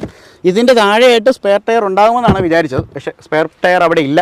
സ്പെയർ ടയർ കാണണമെന്നുണ്ടെങ്കിൽ ഏറ്റവും അടിയിൽ പോകണമെന്നാണ് തോന്നുന്നത്. ഓക്കെ, ഒത്തിരി ഗ്രൗണ്ട് ലെവലിൽ നോക്കി കഴിഞ്ഞാൽ കാണാൻ പറ്റില്ല. നമ്മൾ ഇന്നോവയിലൊക്കെ നമ്മൾ ടയേഴ്സ് വെക്കുന്നത് പോലെ തന്നെയാണ് ഇതിൻ്റെ സ്പെയർ ടയർ വെച്ചിരിക്കുന്നത്. നമുക്കിവിടെയുള്ളൊരു സ്ക്രൂ അഴിച്ച് കഴിഞ്ഞാൽ ആ ഒരു ടയർ താഴോട്ടിറങ്ങി വരുന്നതായിട്ട് കാണാം. നമുക്ക് അവിടെ നിന്ന് എടുത്തു വെച്ചതിന് ശേഷം അതോടെ തിരിച്ച് ഫിറ്റ് ചെയ്യാൻ പറ്റുന്നതാണ്. അപ്പോൾ ഇതാണ് ഇതിൻ്റെ ഒരു ബൂട്ട് സ്പേസിനെ കുറിച്ച് പറയാനുള്ളത്. നമുക്കിനിയിപ്പോൾ വാഹനത്തിൻ്റെ ഒരു ഡ്രൈവിംഗ് സീറ്റും അതിൻ്റെ ഡോറും ഒക്കെ നമുക്ക് നോക്കാം. ഇതാണ് വാഹനത്തിൻ്റെ ഒരു ഇൻറ്റീരിയർ എന്ന് പറയുന്നത്. ഒരു ബേജ് കളറാണ്. കംപ്ലീറ്റ് ഒരു നല്ല രസമുണ്ട്. നല്ല മെഴുമെഴാന്നിരിക്കുന്ന ഒരു ബേജ് കളറിലാണ് വാഹനത്തിൻ്റെ ഇൻറ്റീരിയർ വന്നിരിക്കുന്നത്. ഒരുപാട് വ്യത്യാസങ്ങൾ കൊണ്ടുവന്നിട്ടുണ്ട്. സീറ്റ്സിനെ കുറിച്ചൊക്കെ പറയുകയാണെന്നുണ്ടെങ്കിൽ വേറൊരു ടെക്സ്ചറുള്ള സീറ്റ്സാണ്. ഇങ്ങനത്തെ സീറ്റ്സ് നമ്മൾ ബലൂനിലൊക്കെ വരുമ്പോൾ ഇതേപോലെ തന്നെ ഒരു ബേജ് കളറുള്ള, ഏറ്റവും പുതിയ ബലൂനിലൊക്കെ ഈ ഒരു ബേജ് കളറുള്ള സീറ്റ്സാണ് വരുന്നത്. സീറ്റ്സ് ഏറ്റവും ടോപ്പ് എൻഡിലേക്കൊക്കെ വരുമ്പോൾ നമുക്ക് ഹൈറ്റ് അഡ്ജസ്റ്റ് ചെയ്യാനായിട്ട് പറ്റും. പിന്നെ ബാക്കിലോട്ടും ഫ്രണ്ടിലോട്ടും ഒക്കെ അതൊക്കെ നോർമലി എല്ലാ വാഹനത്തിലുള്ള ഒരു ഫംഗ്ഷനാണ്. ഇനി ഡോർ ട്രിമിലേക്കൊക്കെ വരുവാണെന്നുണ്ടെങ്കിൽ കൂടുതൽ ഗിമിക്സ് ഒന്നും പറയാനില്ല. നോർമലി ഉള്ള നമ്മുടെ മാരുതിയുടെ വാഹനങ്ങളിൽ കാണുന്ന അതേ സെറ്റപ്സ് തന്നെയാണ്. ഒരു പ്രത്യേകത ഉള്ളതെന്ന് പറഞ്ഞാൽ ഒരു മെറ്റാലിക് വുഡൻ ഫിനിഷിലുള്ള ഒരു പാനൽ ആഡ് ചെയ്തിട്ടുണ്ട്. വണ്ടിയുടെ ഡാഷ്ബോർഡും അത് ആഡ് ചെയ്തിട്ടുണ്ട്. അത് ഭയങ്കര രസമാണ് കണ്ടത്. അതൊരു മെറ്റാലിക് കളറുള്ള വുഡൻ ഫിനിഷാണ്. പിന്നെ ഡോർ ഹാൻഡിൽസ് ഒക്കെ നമുക്ക് ക്രോമിയത്തിനകത്ത് കാണാനായിട്ട് പറ്റും. ഇതുപോലെ നമുക്കിവിടെ ആൻറ്റി പിഞ്ച് വരുന്ന ഗ്ലാസ്സസ് ആണ് ഡ്രൈവർ സൈഡിൽ വരുന്നത്. ഒറ്റ പ്രസ്സിന് ആ ഡ്രൈവർ സൈഡിലെ ഗ്ലാസ് താഴ്ന്നു പോകുന്നതായിട്ട് നമുക്ക് കാണാനായിട്ട് പറ്റും. പിന്നെ ഇവിടെ മിറേഴ്സ് അഡ്ജസ്റ്റ് ചെയ്യാം. അപ്പോൾ അതൊന്നും കൂടുതൽ പറയാനൊന്നും ഇല്ല. അത് നോർമലി ഇതാണ്. പിന്നെ അത്യാവശ്യം നല്ല ഒരു 1 ലിറ്ററിൻ്റെ ബോട്ടിൽ ഹോൾഡ് ചെയ്യാൻ പറ്റുന്ന ഒരു പൗച്ചുണ്ട്. സ്പീക്കേഴ്സ് നമുക്ക് വാഹനത്തിനകത്ത് കാണാൻ പറ്റും. സുസുക്കിയുടെ തന്നെ സ്പീക്കേഴ്സാണ് വരുന്നത്. ഇതിന് സ്പെസിഫൈ ചെയ്തിട്ടില്ല. ടോപ്പ് എൻഡിലേക്കൊക്കെ വരുന്ന സമയത്താണ്ട് ഇവിടെ നമുക്ക് ട്യൂട്ടേഴ്സ് കാണാനും പറ്റും. അപ്പം ഇതൊക്കെയാണ് വാഹനത്തിൻ്റെ ഡോറിൽ നിന്ന് പറയാനുള്ളത്. പിന്നെ നമുക്ക് അകത്തേക്ക് നമുക്ക് കയറുമ്പോൾ കൂടുതലായിട്ട് വരാം. എന്നാൽ ഈ വശത്ത് നിന്ന് പറയാനുള്ള കാര്യങ്ങൾ പറയാം. എ സിയുടെ വെൻസൊക്കെ ആണെങ്കിലും വളരെ ഒരു പ്രീമിയം ലുക്ക് എന്ന് പറഞ്ഞു കഴിഞ്ഞാൽ ഒരുപാട് ഗിമിക്സ് ഒന്നുമില്ല. പക്ഷേ എന്നാലും നല്ല രീതിയിലുള്ള ഒരു ഡിസൈനിലുള്ള ഒരു സംഭവമാണ്. ഈ വശത്തുള്ള ഇതും ഒരു മെറ്റാലിക് കളറിലാണ് ആ ഒരു ഡാഷ്ബോർഡ് ഇരിക്കുന്നത്. താഴോട്ട് വരുവാണെന്നുണ്ടെങ്കിൽ ഇതാണ് ട്രാക്ഷൻ്റെ സ്വിച്ചുകൾ കാണാം, ലൈറ്റ്സ് അഡ്ജസ്റ്റിംഗ് സ്വിച്ചുകൾ കാണാം. പിന്നെ ഓട്ടോ ഐഡിൽ, അതായത് മറ്റേ സ്റ്റാർട്ട് സ്റ്റോപ്പ് സ്വിച്ചാണ്. അതായത് നമ്മൾ ട്രാഫിക്കിൽ നിൽക്കുന്ന സമയത്ത് വാഹനം ഓട്ടോമാറ്റിക്കലി ഓഫ് ആകാനുള്ളൊരു സംവിധാനം. ഇതൊക്കെ നേരത്തെ പോലെ എല്ലാ വാഹനങ്ങളുള്ളതും കൂടുതലായിട്ട് പറയുന്നില്ല. പിന്നെ നമ്മൾ നോക്കുകയാണെന്നുണ്ടെങ്കിൽ സ്റ്റിയറിംഗ് സാധാരണ എല്ലാ വണ്ടിയുടെയും കറുത്ത കളറാണെങ്കിൽ ഇതിന് വെച്ചോടെ ഇതൊരു ആർട്ടിഫിഷ്യൽ ലെതറിലാണ് വരുന്നത്. പക്ഷേ ഇതിന് ഒരു ഗ്രേ കളർ പോലെയാണ് വരുന്നത്. ഒരു ഗ്രേ ആണോ എന്ത് കളറാണെന്ന് എനിക്ക് മനസ്സിലാവുന്നില്ല. പക്ഷേ വളരെ മനോഹരമായിട്ടുള്ള ഒരു നോർമൽ പാറ്റേണിലല്ലാത്ത ഒരു സ്റ്റിയറിംഗ് ആണ്. പിന്നെ എടുത്തു പറയേണ്ട ഒരു കാര്യം, ഈ സ്റ്റിയറിങ്ങിനകത്തും ഈ പറയുന്ന മെറ്റാലിക് ആയിട്ടുള്ള വുഡൻ ഫിനിഷ് ഉണ്ട്. എന്താ പറയുക, ഒരു വുഡ് എന്നൊക്കെ പറയുമ്പോൾ ഒരു തടിയുള്ള വാഹനങ്ങൾ അല്ലെങ്കിൽ തടിയുടെ ഡിസൈനുള്ള വാഹനം എന്ന് പറഞ്ഞാൽ കുറച്ചുകൂടി ഒരു ആഢ്യത്തിന് വേണ്ടി വെക്കുന്നത്. അപ്പോൾ അതനുസരിച്ച് കൊണ്ടുവരാനായിട്ട് പറ്റിയിട്ടുണ്ട്. നമുക്ക് സ്റ്റിയറിംഗ് ഒക്കെ നമുക്ക് കുറച്ചും കൂടെ വിശദമായിട്ട് നമുക്ക് അകത്തെ കാഴ്ചയിൽ നിന്ന് പറയാം. ഇപ്പോൾ നിങ്ങൾ കണ്ടുകൊണ്ടിരിക്കുന്നത് ഇതിൻ്റെ സ്റ്റിയറിങ്ങിൻ്റെ ഒരു ക്ലോസർ ലുക്കാണ്. വളരെ മനോഹരമായിട്ടുള്ള കളർഫുള്ളായിട്ടുള്ള കളർ എന്ന് പറഞ്ഞാൽ സാധാരണ നമ്മൾ കണ്ടിരുന്നതിൽ ഒരുപാട് വ്യത്യാസമുള്ള ഒരു പ്രത്യേക ഒരു ലെതർ കളറിൽ അത് വന്നിരിക്കുകയാണ്. ഇതിന് നടുക്കായിട്ടുള്ള ഒരു റൗണ്ട് ഭാഗമുണ്ട്. നമ്മുടെ ഹോണൊക്കെ എവിടെയാണ് വരുന്നത്, ലെഫ്റ്റ് സൈഡിൽ റൈറ്റ് സൈഡിൽ വരികയാണെങ്കിൽ ക്രൂയിസ് കൺട്രോളിൻ്റെ സെറ്റിങ്സും ഇവിടെ നമുക്ക് വാഹനത്തിന് മീഡിയ കൺട്രോളിൻ്റെ സെറ്റിങ്സും ആണ്. ഹാൻഡ്സ് ഫ്രീ ഫോൺ നമുക്ക് എടുക്കാനായിട്ടുള്ള സ്വിച്ചസ് ഇവിടെ കൊടുത്തിട്ടുണ്ട്. ഇപ്പോൾ നിങ്ങൾ നോക്കുകയാണെങ്കിൽ ഇവിടെ ഒരു പ്ലസും മൈനസും കാണാം. അത് വേറെ ഒന്നുമില്ല, പാഡിൽ ഷിഫ്റ്റേഴ്സാണ്. ശരിക്കും പറഞ്ഞാൽ ഇതൊരു ഓട്ടോമാറ്റിക് ആയിട്ടുള്ള CVT 6 സ്പീഡ് ഓട്ടോമാറ്റിക് ആയിട്ടുള്ള ട്രാൻസ്മിഷനാണ്. ഒരു സ്പോർട്ടി ഡ്രൈവിന് വേണ്ടി നമുക്ക് ഗിയർ നമ്മൾ കൈകൊണ്ട് ഇവിടെ നമ്മൾ ഷിഫ്റ്റ് ചെയ്യേണ്ട ആവശ്യമില്ല. ഗിയർ ഷിഫ്റ്റ് ചെയ്യേണ്ടതെന്ന് പറഞ്ഞാൽ ഓട്ടോമാറ്റിക് വണ്ടിക്ക് ഓൾറെഡി നമ്മൾ ഓട്ടോമാറ്റിക് എൻഗേജ് ചെയ്ത് പോകും. പക്ഷേ അതിനെ വീണ്ടും ഒരു ഓട്ടോമാറ്റിക് ട്രാൻസ്മിഷനെ വീണ്ടും ഒരു മാനുവൽ രീതിയിൽ ഓടിക്കണം എന്നുണ്ടെങ്കിൽ, കുറച്ചുകൂടെ സ്പോർട്ടി ആയിട്ട് ഓടിക്കണം എന്നുണ്ടെങ്കിൽ, കാരണം ഏറ്റവും കൂടുതൽ പറയുന്ന ഒരു കാര്യം ഓട്ടോമാറ്റിക് വാഹനങ്ങൾ ഓടിക്കുമ്പോൾ ഒരു ത്രില്ല് പൊതുവെ എല്ലാവർക്കും കിട്ടുന്നില്ല എന്ന് പറയാറുണ്ട്. അപ്പം അത് ഒഴിവാക്കാൻ വേണ്ടി അല്ലെങ്കിൽ അതിൻ്റെ ഒരു ഹരം കൂട്ടാൻ വേണ്ടിയാണ് പാഡിൽ ഷിഫ്റ്റേഴ്സ് കൊടുത്തിരിക്കുന്നത്. പ്ലസും മൈനസും നമുക്ക് ഇവിടെ തന്നെ നമുക്ക് അറേഞ്ച് ചെയ്യാൻ പറ്റും. അപ്പം കുറച്ചും കൂടെ നമുക്ക് സിമ്പിളായിട്ട് പറഞ്ഞാൽ വെച്ചലക്കി വണ്ടി ഓടിക്കാനായിട്ടുള്ള ഒരു ഡ്രൈവിംഗ് കംഫോർട്ടും അല്ലെങ്കിൽ ഒരു ഡൈനാമിക്സ് ഒക്കെ വാഹനത്തിൽ കൊടുത്തുകൊണ്ടാണ് ഡിസൈൻ ചെയ്തിരിക്കുന്നത്. പിന്നെ എടുത്ത് പറയേണ്ടത് അതിൻ്റെ ക്ലസ്റ്ററാണ്. മനോഹരമായിട്ടുള്ള ക്ലസ്റ്റേഴ്സാണ്. ക്ലസ്റ്റർ എന്ന് പറയുമ്പം എടുത്ത് പറയേണ്ട ഒരു കാര്യം എന്ന് പറഞ്ഞാൽ TFT ആയിട്ടുള്ള കളർ ഡിസ്പ്ലേ ആണ്. സാധാരണ വാഹനങ്ങളിൽ ഒരു മോണോക്രോം ഡിസ്പ്ലേ വരുന്നത്, ബ്ലാക്ക് ആൻഡ് വൈറ്റ് ആയിട്ടുള്ള ഡിസ്പ്ലേ വരുമ്പം ഇതിനകത്ത് നല്ല ഒന്നാന്തരം കളർ ഡിസ്പ്ലേ ആയിട്ടാണ് വന്നിരിക്കുന്നത്. ഇത് നമുക്കിതിനകത്ത് കാണുന്നത് പറഞ്ഞാൽ നേരത്തെ സ്മാർട്ട് ഹൈബ്രിഡിൻ്റെ ആ ഒരു ബാറ്ററിയുടെ ചാർജാണ് അവിടത്ത് പൊതുവെ കാണിക്കുന്നത്. ഓക്കെ, നേരത്തെ പറയാം എഞ്ചിന് സപ്പോർട്ട് അഡീഷണൽ പവർ കൊടുക്കാൻ വേണ്ടി ഒരു ടോർക്ക് അസിസ്റ്റിന് വേണ്ടിയുള്ള ബാറ്ററിയുടെ പവറും കാര്യങ്ങളാണ് കൊണ്ടുവരുന്നത്. അത് നമുക്ക് ഇവിടെ നമുക്ക് പാരാമീറ്റേഴ്സ് നമുക്ക് ചേഞ്ച് ചെയ്യാനായിട്ട് നമുക്ക് സാധിക്കും. രണ്ട് തരത്തിലുള്ള മീറ്റേഴ്സ് നമുക്ക് കാണാനായിട്ട് പറ്റും. അനലോഗ് ആയിട്ടൊരു ഡിസൈനിലാണ് വരുന്നത്. ഒരു ബ്ലൂയിഷ് കളറിലാണ് കൊടുത്തിരിക്കുന്നത്. വളരെ മനോഹരമായിട്ട് അത് കൊടുത്തിട്ടുണ്ട്. അതേപോലെ അതിനകത്ത് നമ്മൾ നോക്കുകയാണെന്നുണ്ടെങ്കിൽ ചെറിയ ടെമ്പറേച്ചറിന് ഉള്ളതൊക്കെ ഒരു നീഡിൽ തന്നെ കൊടുത്തിരിക്കുന്നത്. ഇപ്പുറത്തെ വശത്ത് ഫ്യൂവലിൻ്റെ ഗേജ് നീഡിലാണ്. മൊത്തത്തിലൊരു പക്ക എന്താ പറയുക ഒരു റെട്രോ സ്റ്റൈലൊക്കെ മെയിൻറ്റെയിൻ ചെയ്ത് ഭയങ്കര ഭംഗിയായിട്ട് കൈകാര്യം ചെയ്തിട്ടുള്ള എന്നാൽ ഏറ്റവും മോഡേൺ ആയിട്ടുള്ള TFT ഡിസ്പ്ലേ വെച്ചിരിക്കുന്ന മനോഹരമായിട്ടുള്ള ഒരു ഇൻസ്ട്രുമെൻറ്റ് പാനലാണ് വണ്ടിക്ക് കൊടുത്തിരിക്കുന്നത്. അടുത്തത് നമ്മുടെ സുസുക്കിയുടെ സ്മാർട്ട് പ്രോ കണക്ട് എന്ന് പറയുന്ന ആ ഒരു ടാബും കാര്യങ്ങളൊക്കെ നമുക്ക് കാണാനായിട്ട് പറ്റും. ആ ഒരു ഇൻഫോർടൈൻമെൻറ്റ് സിസ്റ്റം നമുക്കറിയാം. സുസുക്കി കണക്ട് ഇപ്പോൾ എല്ലാ വാഹനങ്ങളിലും നമുക്ക് സ്മാർട്ട് കണക്ടിവിറ്റി ഉള്ളതാണ്. നമുക്ക് ക്ലൗഡുമായിട്ട് കണക്ട് ചെയ്യാനൊക്കെ ഉള്ള പറ്റുന്ന ഒരു സംവിധാനങ്ങളൊക്കെയാണ്. നമുക്ക് ഇത് നമ്മുടെ ഫോണും നമുക്ക് ആൻഡ്രോയിഡ് ഓട്ടോ ആപ്പിൾ കാർപ്ലേ ഒക്കെ നമുക്ക് കണക്ട് ചെയ്യാനായിട്ട് പറ്റും. അതിൻ്റെ മനോഹരമായിട്ടുള്ള ഒരു 7 ഇഞ്ച് ഒരു സ്ക്രീനാണ് വരുന്നത്. അത്യാവശ്യം നല്ലൊരു ക്വാളിറ്റി ഉള്ള സ്ക്രീനും കാര്യങ്ങളൊക്കെയാണ് നമുക്ക് വാഹനത്തിനകത്ത് കാണാനായിട്ട് പറ്റുന്നത്. അത് ടച്ച് സ്ക്രീനായിട്ടാണ് വരുന്നത്. അപ്പം പിന്നെ നമ്മൾ എടുത്ത് വരേണ്ട കാര്യം ഡാഷ്ബോർഡാണ്. സാധാരണ ഡാഷ്ബോർഡ് നമ്മൾ എടുത്ത് നോക്കാൻ കണ്ടത് നമ്മൾ വളരെ പരന്ന ഒരു ഡാഷ്ബോർഡാണ്. നല്ല പ്രീമിയം ക്വാളിറ്റിയുള്ള പ്ലാസ്റ്റിക്സ് ആണ്. നമുക്കത് നല്ല രീതിയിൽ നമുക്കത് ഫീൽ ചെയ്യാൻ പറ്റുന്നുണ്ട്. ഇവിടെ ആണെങ്കിൽ തന്നെ നമുക്ക് കണ്ടോ ആ ഒരു AC വെൻറ്റുകളുടെ ആ ഒരു ഗ്രില്ലിൻ്റെ ഷേപ്പിലാണ് ഫുള്ളായിട്ടുള്ള ഈ ഒരു ഏരിയ കൊടുത്തിരിക്കുന്നത്. കണ്ടോ വ്യത്യാസം കണ്ടോ? ഈ ഒരു ഭാഗമെല്ലാം ഹാർഡറായിട്ടിരിക്കുമ്പോൾ ആ ഡിസൈൻ അങ്ങനെ മെയിൻറ്റെയിൻ ചെയ്തിട്ടുണ്ട്. അതും നല്ല രസമാണ്. നല്ല തടി, നല്ല മെഴുമെഴുത്ത മെറ്റാലിക് തടി വെട്ടി നമ്മൾ പോളിഷ് അടിച്ച് വെച്ചിരിക്കുന്ന പോലുള്ളൊരു ഭാഗം. അതും ഭയങ്കര രസമുണ്ട് കാണാനായിട്ട്. ഈ വശത്തേക്ക് വരുവാണെന്നുണ്ടെങ്കിൽ നമുക്ക് ഇവിടുന്ന് ഗ്ലൗ ബോക്സ് കാണാം. അത്യാവശ്യം നല്ല വെടിക്കെട്ട് ക്വാളിറ്റിയുള്ള ഒരു ഗ്ലൗ ബോക്സ് ആണ്. പ്രത്യേകിച്ച് മാരുതിയുടെ ഇൻറ്റീരിയർ പ്ലാസ്റ്റിക്സിൻ്റെ ക്വാളിറ്റി അത്യന്തം വർദ്ധിച്ചിട്ടുണ്ട്. അല്ലെങ്കിൽ ആ ഒരു മനോഹരമായിട്ടുള്ള ഒരു മേക്കിലേക്ക് അല്ലെങ്കിൽ ഒരു ബിൽഡ് ക്വാളിറ്റിയിലേക്ക് വാഹനം മാറ്റിയിട്ടുണ്ടെന്ന് നമ്മൾ എടുത്ത് പറയേണ്ടതിരിക്കുന്നു. ഇവിടെ നമുക്ക് ഹസാർഡ് ലൈറ്റ് കാണാം, സ്വിച്ച് കാണാം. അതുപോലെ തന്നെ നമുക്ക് ഈ ഒരു വശത്തായിട്ട് നമുക്ക് AC കൺട്രോൾസ് നമുക്ക് കാണാനായിട്ട് പറ്റും. അത് ഫുള്ളി ക്ലൈമറ്റ് കൺട്രോൾ AC ആയിട്ടാണ് വരുന്നത്. അതിൻ്റെ നോബ്സൊക്കെ വളരെ മനോഹരമായിട്ടുണ്ട്. ഇവിടെ അതിൻ്റെ സ്വിച്ചസും മോഡുകളും ഒക്കെ നമുക്കിവിടെ കാണാൻ പറ്റും. പിന്നെ എടുത്ത് പറയേണ്ട ഒരു കാര്യം എന്ന് പറഞ്ഞു കഴിഞ്ഞാൽ ഇങ്ങോട്ട് വരുവാണെന്നുണ്ടെങ്കിൽ മൊബൈലൊക്കെ ചാർജ് ചെയ്യും. ഇപ്പോൾ എല്ലാ വാഹനങ്ങൾക്കും അങ്ങനെ ഒരു സ്പേസ് ഉണ്ട്. ഇതൊരു നോർമലായിട്ടുള്ള ഒരു ചാർജിങ് പോർട്ട്, വയർലെസ് ചാർജർ വന്നിട്ടില്ല. എന്നാൽ നമുക്ക് ഇവിടെ തന്നെ നമുക്ക് USB ഇൻപുട്ട് കാണാൻ പറ്റും. അതുപോലെ തന്നെ നമുക്ക് ഈ ഒരു വശത്തായിട്ട് നമുക്ക് 12 വോൾട്ടിൻ്റെ ഒരു DC ചാർജർ നമുക്ക് കാണാനായിട്ട് പറ്റും. ഈ വശത്തായിട്ട് നമുക്ക് ഇതിനകത്ത് നമുക്ക് കീ ഇരിക്കുന്ന കാണാനായിട്ട് നോർമലായിട്ടുള്ള ഒരു കീ ആണ്. അന്നേരം മനോഹരമായിട്ടുള്ള ഒരു ബ്ലൂ കളറിലൊക്കെയാണ് കീ കൊടുത്തിരിക്കുന്നത്. കുറച്ചും കൂടി രസമുണ്ട് കാണാനായിട്ട്. പിന്നെ ഈ വശത്തായിട്ട് നമുക്ക് ഗ്ലാസ് ഹോൾഡേഴ്സ് അല്ലെങ്കിൽ ബോട്ടിൽ ഹോൾഡേഴ്സ് കാണാനായിട്ട് പറ്റും. അത് ഒരു കൂൾഡ് ആയിട്ടുള്ളൊരു ഫീച്ചറിലാണ് കൊടുത്തിരിക്കുന്നത് തോന്നുന്നു. കാരണം അതിനുള്ള ഒരു വെൻറ്റും കാര്യങ്ങളും ഇവിടെ പ്രൊവൈഡ് ചെയ്തിട്ടുണ്ട്. അതെ. അപ്പോൾ നമ്മൾ എന്തെങ്കിലും ഒന്ന് വെച്ച് തണുപ്പിക്കണം എന്നുണ്ടെങ്കിൽ ഈ ഒരു എന്തെങ്കിലും ബോട്ടിൽ തണുപ്പിക്കണം എന്നുണ്ടെങ്കിൽ അത് വെച്ചതിന് ശേഷം താണ്ട് ഇവിടുത്തെ ഫാൻ ഓൺ ചെയ്ത് കഴിഞ്ഞാൽ ആ AC തണുപ്പ് ആ ഒരു ഇതിലേക്കും കിട്ടും. അപ്പം ഇത് ആരെ ഉദ്ദേശിച്ചിട്ടാണ് ഈ ഒരു ഡിസൈൻ ഇവിടെ കൊണ്ടുവന്നുള്ളത് നമ്മൾ സംശയിക്കേണ്ടിയിരിക്കുന്നു. ഓക്കെ, അടുത്തായിട്ട് നമുക്ക് കാണാൻ പറ്റുന്ന പറഞ്ഞാൽ വാഹനത്തിൻ്റെ ഒരു ഗിയർ നോബാണ്. ഞാൻ പറഞ്ഞ പോലെ ഇതൊരു 6 സ്പീഡ് ഓട്ടോമാറ്റിക് CVT ട്രാൻസ്മിഷനാണ് വാഹനത്തിന് കൊടുത്തിരിക്കുന്നത്. അപ്പോൾ നമുക്കീ പറയാം ബലേനിൽ ഇറങ്ങിയ സമയത്ത് അത് AMDയിലേക്ക് മാറിയ സമയത്ത് ഒരുപാട് പരാതികൾ ഉയർന്നിരുന്നു. കാരണം ഇത്രയും നല്ലൊരു വണ്ടി കൊണ്ടുവരുമ്പോൾ എന്തുകൊണ്ട് അതിനൊരു AMD ട്രാൻസ്മിഷൻ, അത് ഓടിച്ചപ്പം ഏറ്റവും മികച്ചൊരു ട്രാൻസ്മിഷനായിട്ടാണ് എനിക്ക് ഫീൽ ചെയ്തത്. ഇതിനകത്തേക്ക് നിങ്ങളാരും ദുഃഖിക്കേണ്ട, CVT ട്രാൻസ്മിഷൻ തന്നെയാണ് വാഹനത്തിന് വന്നിരിക്കുന്നത്. അതും 6 സ്പീഡാണ് അങ്ങനെ കൊടുത്തിട്ടുണ്ട്. ഈ വശത്തേക്ക് നമ്മൾ വരുവാണെന്നുണ്ടെങ്കിൽ നമുക്കിവിടെ പിന്നെ ഹാൻഡ് റെസ്റ്റ് നമുക്കിവിടെ വരുവാണെങ്കിൽ ഹാൻഡ് ബ്രേക്ക് നമുക്ക് കാണാനായിട്ട് പറ്റും.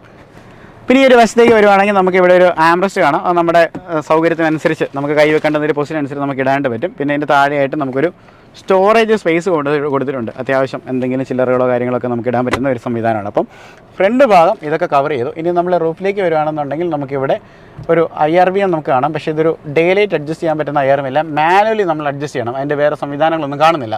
രണ്ട് വശത്തായിട്ട് നമുക്ക് ഇവിടെ നമുക്ക് സൺവൈസേഴ്സ് കാണാം. ഇവിടെ നമുക്ക് ലേഡീസിനൊക്കെ ഒന്ന് ഫേസൊക്കെ നോക്കാൻ പാകത്തിലുള്ള ഒരു ഗ്ലാസ് അവിടെ കൊടുത്തിട്ടുണ്ട്. ഡ്രൈവറിൻ്റെ സ്ഥലത്ത് കൊടുത്തിട്ടില്ല, ഡ്രൈവർ അങ്ങനെ നോക്കണ്ടെന്നാണ് അവർ പറയുന്നത്. അപ്പം ഈ ഒരു വശത്തായിട്ട് നമ്മൾ നോക്കുകയാണെന്നുണ്ടെങ്കിൽ റൂഫിനകത്ത് നമുക്ക് ലൈറ്റ്സ് നമുക്ക് കാണാനായിട്ട് പറ്റും. നമുക്ക് അത് നോർമലി ഉള്ള ഒരു ലൈറ്റായിട്ടാണ് വരുന്നത്, പക്ഷേ രസമുണ്ട് കാണാനായിട്ട്. പിന്നെ ഇവിടെ രണ്ട് മൈക്ക് നമുക്ക് കാണാനായിട്ട് പറ്റും. ഹാൻഡ് ഫ്രീ അസിസ്റ്റൻ്റുള്ള മൈക്ക് ഇവിടെയാണ് വാഹനത്തിന് പ്രൊവൈഡ് ചെയ്തിരിക്കുന്നത്. അപ്പം ഈ വാഹനത്തിൻ്റെ ഫ്രണ്ടിലുള്ള കാഴ്ചകൾ ഇതൊക്കെയാണ്. ഒരുപാട് വ്യത്യാസങ്ങളൊന്നും കൊണ്ടുവന്നിട്ടില്ലെങ്കിൽ പോലും പ്രത്യേകിച്ച് മെറ്റാലിക് ഡിസൈൻസൊക്കെ വണ്ടിയുടെ ഒരു അഴകിനെ ഒത്തിരി കൂട്ടുന്നുണ്ട്. ഇനി നമുക്ക് ഇതിന് രണ്ടാമത്തെ റോ സീറ്റിലേക്ക് പോകാം. അപ്പോൾ ഈ വാഹനത്തിൻ്റെ ഒരുപക്ഷെ ഏറ്റവും സുഖകരമായിട്ടുള്ള സീറ്റ് എന്ന് പറയുന്ന സെക്കൻഡ് റോ സീറ്റ്സ് ആയിരിക്കും. കാരണം നമ്മൾ ഒരു ബസ്സിൽ നമ്മൾ ടിക്കറ്റ് എടുത്താലും നടുക്കത്തെ സീറ്റാണ് എല്ലാവരും നോക്കുന്നത്. കാരണം കുലുക്കം കുറഞ്ഞിരിക്കുമല്ലോ. അപ്പം ഏറ്റവും കംഫർട്ടബിൾ ആയിട്ടുള്ള സീറ്റുകളായിരിക്കും. സീറ്റിൻ്റെ പൊസിഷൻസ് കൊള്ളാം. നമുക്ക് ഈ സീറ്റ് നമുക്ക് ലൈറ്റായിട്ട് റിക്ലൈൻ ചെയ്യാൻ പറ്റുന്ന സീറ്റുകളാണ്. നമുക്ക് പുറകോട്ട് ചാരിയിരിക്കാനുള്ള സെറ്റപ്സ് ഒക്കെ ഉണ്ട്. അപ്പം ഇത്രയും നമുക്ക് ചാരിയിരിക്കാം. കാലൊക്കെ കണ്ടോ, ഇപ്പം ഞാൻ ഫ്രണ്ടിൽ നിന്ന് ഇറങ്ങി വന്നിരിക്കുകയാണ്. അത്യാവശ്യം നല്ലൊരു ഏരിയ ഉണ്ട്. അതുകൊണ്ട് നമുക്ക് ഈ ഹെഡ് റെസ്റ്റ് നമുക്കൊന്ന് പൊക്കി വെച്ച് കഴിഞ്ഞാൽ നല്ല സുഖിച്ച് നമുക്ക് യാത്ര ചെയ്യാൻ പറ്റുന്ന ഒരു വാഹനമാണ്. ഇപ്പോൾ നിങ്ങൾക്ക് ഞാൻ ഇരിക്കുന്ന എൻ്റെ ഇരിപ്പ് കാണുമ്പോൾ തന്നെ അറിയാം, ഒരു രാജകീയ ഇരിപ്പായിട്ടാണ് എനിക്ക് തോന്നുന്നത്. നിങ്ങൾക്ക് എങ്ങനെ തോന്നുന്നു എനിക്കറിയത്തില്ല, പക്ഷേ കൊള്ളാം, അടിപൊളിയാണ്. അപ്പം ഈ ഒരു വശത്തൊക്കെ നോക്കുകയാണെങ്കിൽ ഗ്രാബ് റെയിൽസ് നമുക്ക് ഇവിടെ കാണാനായിട്ട് പറ്റും. പിന്നെ ഡോറിനകത്ത് കൂടുതൽ വലിയ വ്യത്യാസങ്ങളൊന്നും ഇല്ല. നമ്മളിവിടെ നോക്കി കഴിഞ്ഞാൽ ആ ഡോർ ട്രീം എടുത്ത് നോക്കിയാൽ ഇവിടെ സ്പീക്കേഴ്സ് കാണാം. ഇവിടെ കുപ്പിയും വെക്കാനുള്ള സംവിധാനങ്ങളൊക്കെ ഉണ്ട്. പിന്നെ സീറ്റ്സിൻ്റെ ഈ ഒരു വശത്തേക്ക് നോക്കുകയാണെന്നുണ്ടെങ്കിൽ ഇതിൻ്റെ ഒരു ഏറ്റവും സൂപ്പറായിട്ടൊരു ഭാഗം എന്ന് പറയുന്നത് കണ്ട് ഇവിടെ ഈ ഒരു റൂഫ് ഏരിയ ഭയങ്കര കൂടുതലാണ്. നമ്മുടെ ഒരു ഹെഡ് റൂം നിങ്ങൾ നോക്കിക്കഴിഞ്ഞ് കഴിഞ്ഞാൽ നല്ലൊരു സ്പേസ് ഉണ്ട്. അപ്പോൾ AC ഒരു ഡക്റ്റ് ഇവിടെ കൊടുത്തിട്ടുണ്ട്. അതിനകത്തോട്ട് കണ്ടോ 1, 2, 3, 4 വലിയ വെൻറ്റുകൾ കൊടുത്തിട്ടുണ്ട്. അപ്പം ഇത്ര 7 പേരിരുന്നാലും വണ്ടിയുടെ അകം ചൂടാകാത്ത രീതിയിൽ പെട്ടെന്ന് തന്നെ വാഹനം തണുപ്പിക്കാൻ പറ്റും. 3 സ്പീഡുള്ള ഫാൻ നമുക്ക് 3 കണ്ടോ 1, 2, 3 3 പോയിന്റിൽ നമുക്ക് ഫാനിൻ്റെ സ്പീഡ് അഡ്ജസ്റ്റ് ചെയ്യാനായിട്ട് പറ്റും. അപ്പോൾ നമുക്ക് വേണമെങ്കിൽ നമുക്ക് കൂട്ടിയിടാം. അത്യാവശ്യം നല്ല രീതിയിലുള്ള കാറ്റ് കിട്ടുന്നുണ്ട്. അപ്പം വാഹനം നമുക്ക് നല്ല ജില്ലെന്ന് കൂളായിട്ട് നമുക്ക് യാത്ര ചെയ്യാനായിട്ട് പറ്റും. പിന്നെ ഈ നടുക്കിലേക്ക് വരുന്ന സമയത്ത് നമുക്കിവിടെ ഫോൺ ചാർജ് ചെയ്യണമെന്നുണ്ടെങ്കിൽ ആ ഫോൺ ചാർജ് ചെയ്യാനുള്ള ഒരു സ്ലോട്ട് അവിടെ പ്രൊവൈഡ് ചെയ്തിട്ടുണ്ട്. പിന്നെ ഫോൺ അവിടെ കയറുമെന്ന് അറിയത്തില്ല, എന്നാലും ഫോണൊന്ന് വെച്ച് നോക്കാം. എന്നാലും നോക്കട്ടെ, കയറും നോക്കട്ടെ. ഫോൺ നമുക്കിങ്ങനെ ചായച്ച് വെക്കാനുള്ളൊരു സെറ്റപ്പും അവിടെ കൊടുത്തിട്ടുണ്ട്. അപ്പം അതെല്ലാം അടിപൊളിയായിട്ട് കൊടുത്തിട്ടുണ്ട്. പിന്നെ ഈ സീറ്റ്സിൻ്റെ പ്രത്യേകത എന്ന് പറയുന്നത് ഈ സീറ്റ്സിലൊന്നും നമുക്ക് സീറ്റ് കവർ ഇടേണ്ട ആവശ്യമില്ല ടോപ്പ് എൻഡ് വേരിയൻറ്റിലേക്ക് വരുമ്പോൾ. കാരണം വെച്ച് കഴിഞ്ഞാൽ സീറ്റ്സിനകത്ത് രണ്ടിടത്തും എയർ ബാഗ് വരുന്നതുകൊണ്ട് തന്നെ നമ്മൾ ഡൈവ് ചെയ്ത് നമ്മൾ സീറ്റ് കവറൊക്കെ ഇട്ട് അത് പൊട്ടി പുറത്ത് വരാതിരിക്കാനുള്ള പരിപാടികൾ ചെയ്യരുത്. അപ്പം നോർമലി നമ്മുടെ മലയാളികളുടെ ഒരു ശീലമാണ് പ്ലാസ്റ്റിക് കവേഴ്സൊക്കെ അങ്ങനെ ഉപയോഗിക്കുന്ന ഒരു കാര്യം. ഇപ്പോൾ പിന്നെ അങ്ങനെയൊന്നും കണ്ടുവരുന്നില്ല. ആൾക്കാരൊക്കെ അത് മാറി ചിന്തിച്ച് തുടങ്ങി എന്നുള്ളത് വലിയൊരു കാര്യം തന്നെയാണ്. അപ്പം അത്യാവശ്യം നമുക്ക് ഭയങ്കര ഫ്ലാറ്റായിട്ട് വരുന്നൊരു ബെഡാണ്. അതായത് നമുക്കിവിടെ തറയിൽ നമുക്കിവിടെ നടുക്കൊക്കെ ഇരിക്കാനാണെങ്കിൽ നമുക്കൊരു ബുദ്ധിമുട്ടില്ല എന്നുള്ളതാണ്. വളരെ നിങ്ങൾ നോക്കിക്കഴിഞ്ഞാൽ നമ്മൾ വീട്ടിനകത്ത് ഇരിക്കുന്ന പോലെ തന്നെ വളരെ സൂപ്പറായിട്ട് ഇരിക്കാനായിട്ട് പറ്റും. പിന്നെ ഇതൊരു 60/40 നമുക്ക് വരുന്ന സീറ്റാണ്. ഈ ഒരു സീറ്റ്സ് എന്ന് പറഞ്ഞാൽ 60/40 ഫോൾഡ് ചെയ്യാൻ പറ്റുന്നതാണ്. അപ്പം നടുക്കായിട്ട് തന്നെ നമുക്കിവിടെ ഒരു ആംബ്രസ്റ്റും ഉണ്ട്. നമ്മൾ ചാരുന്ന സമയത്തും അത് നമ്മുടെ ഒപ്പം തന്നെ അത് വരും എന്നുള്ളതാണ്. അപ്പോൾ ആ ഒരു പൊസിഷൻ നമുക്ക് മെയിൻറ്റെയിൻ ചെയ്തിരിക്കാം എന്നുള്ളതാണ് ഒരു പ്രത്യേകം എന്ന് പറയുന്നത്. അപ്പം ഇതാണ് ഈ ഒരു റോയുടെ പ്രത്യേകത. ഇനി ഒരു റോയും കൂടെ ഉണ്ട്. ആ റോ നമുക്ക് കയറി ഇരുന്ന് നോക്കാം. അത് കുട്ടികൾക്ക് പറ്റുന്നതാണോ നമുക്ക് പറ്റുന്നതാണെന്ന് കയറി ഇരുന്നതിന് ശേഷം എക്സ്പീരിയൻസ് ചെയ്യാം. അപ്പോൾ നമ്മൾ 3rd റോയിലേക്ക് കയറാൻ പോകണം. 3rd റോയിലേക്ക് ഞാൻ അവിടെ നിന്ന് ഇറങ്ങാൻ നേരത്ത് പറഞ്ഞായിരുന്നു ഈ സീറ്റ് മടക്കണം. ഈ സീറ്റ് മാത്രമല്ല ആ സീറ്റ് മടക്കാനും പറ്റും. പക്ഷേ അവിടെ 2 പേർക്ക് ഇരിക്കാൻ പറ്റുന്നതുകൊണ്ട് നമ്മൾ 2 പേരെ ഇറക്കേണ്ടി വരും. ഇവിടെ ആകുമ്പോൾ ഒരാളെ ഇറക്കിയാൽ മതി. അപ്പോൾ നമ്മൾ ഈ സീറ്റ് കുറച്ചുകൂടെ ഫ്രണ്ടിലോട്ട് തള്ളി ഇട്ട് കഴിഞ്ഞാൽ അകത്തോട്ട് കയറാനുള്ളൊരു സംവിധാനം കിട്ടും. എങ്ങനെ പറഞ്ഞാലും ഈ 7 സീറ്റർ വണ്ടികൾ എന്നൊക്കെ പറഞ്ഞാൽ ഏറ്റവും ബാക്ക് റോ എന്ന് പറയുന്നത് കുട്ടികളെ ഉദ്ദേശിച്ചിട്ടാണ്. വലിയവരൊക്കെ സുഭിക്ഷമായിട്ടിരിക്കുമ്പോൾ കുട്ടികൾ ബാക്കിൽ അവർ ഉല്ലസിച്ചോട്ടെ എന്നായിരിക്കും ഉദ്ദേശിക്കുന്നത്. അപ്പോൾ നമ്മൾ ഈ ബാക്ക് റോയിലേക്ക് കയറിയിരുന്നു. അപ്പോൾ ഞാൻ വലിയ കുഴപ്പമില്ല എന്ന് തന്നെ പറയേണ്ടി വരും. കാരണം വെച്ച് കഴിഞ്ഞാൽ കാല് തട്ടുന്നുണ്ടോയെന്ന് ചോദിച്ചു കഴിഞ്ഞാൽ 1 ഇഞ്ചിൻ്റെ ഗ്യാപ്പുണ്ട്, അധികമില്ല. പക്ഷേ ഈ ഒരു റോ സീറ്റ് കുറച്ച് മുമ്പോട്ട് ഇട്ട് കഴിഞ്ഞാൽ നമുക്കത് അഡ്ജസ്റ്റ് ചെയ്യാനായിട്ട് പറ്റുമെന്ന് തോന്നുന്നത്. പിന്നെ ഇതിനുമുണ്ട് ബാക്കിൽ നമുക്ക് ഹെഡ് റെസ്റ്റും കാര്യങ്ങളൊക്കെ നമുക്ക് അറേഞ്ച് ചെയ്യാൻ പറ്റുന്ന കാര്യങ്ങളുണ്ട്. ഓക്കെ അറേഞ്ച് ചെയ്ത് നമുക്ക് അതും ചാരിയിരിക്കാം. അപ്രൈറ്റ് ആയിട്ട് ഇരിക്കാൻ പറ്റുന്നൊരു സീറ്റിംഗ് പൊസിഷനാണ്. ഹെഡ് റൂം ഉണ്ട്. നേരത്തെ പറഞ്ഞാൽ ആ ഗ്ലാസ് ഏരിയ വലുതായതുകൊണ്ട് നമുക്കൊരു ക്രാമ്പിങ് ഫീൽ ചെയ്യുന്നില്ല. അതൊരു വലിയൊരു കാര്യമാണ്. പിന്നെ ബാക്കിലുള്ളവർക്ക് ചാർജ് ചെയ്യാനും ഈ ഒരു വശത്തായിട്ട് തന്നെ ഇവിടെ ഒരു 12 വോൾട്ടിൻ്റെ ചാർജ് കൊടുത്തിട്ടുണ്ട്. പിന്നെ 2 ബോട്ടിൽ ഹോൾഡേഴ്സ് കൊടുത്തിട്ടുണ്ട്. നമുക്ക് ഇവിടെ തന്നെ കുപ്പിയോ ഗ്ലാസ് എന്തെങ്കിലും വെച്ച് നമുക്ക് കൊണ്ടുപോകാനുള്ള സംവിധാനം കൊടുത്തിട്ടുണ്ട്. അപ്പം ബാക്കിലും അത്യാവശ്യം നല്ല കംഫർട്ടബിളാണ്. ഇവിടെ ഇരിക്കുമ്പോൾ ഒരു ഇന്നോവയ്ക്കകത്ത് കയറിയിരുന്ന ഒരു ഫീല് നമുക്ക് കിട്ടുന്നുണ്ട്. അപ്പം രണ്ടും കമ്പാരിറ്റീവ്ലി നമ്മൾ നോക്കിക്കഴിഞ്ഞ് കഴിഞ്ഞാൽ വിലയിൽ ആന ആടും നമ്മൾ വ്യത്യാസം ഉണ്ടെങ്കിലും ഈ വണ്ടിയും നമ്മൾ ഏകദേശം ഈ ഒരു വണ്ടിക്ക് 12,70,000 രൂപയാണ് എക്സ്ഷോറൂം ഏറ്റവും ടോപ്പിൻ്റെ വരുന്നത്. അപ്പോൾ അത് വെച്ച് നോക്കുമ്പോൾ ഇത് ഈ സെഗ്മെൻറ്റിലെ ഏറ്റവും മികച്ച ഒരു മൾട്ടിപർപ്പസ് വെഹിക്കിൾ ആകാനാണ് ചാൻസ്.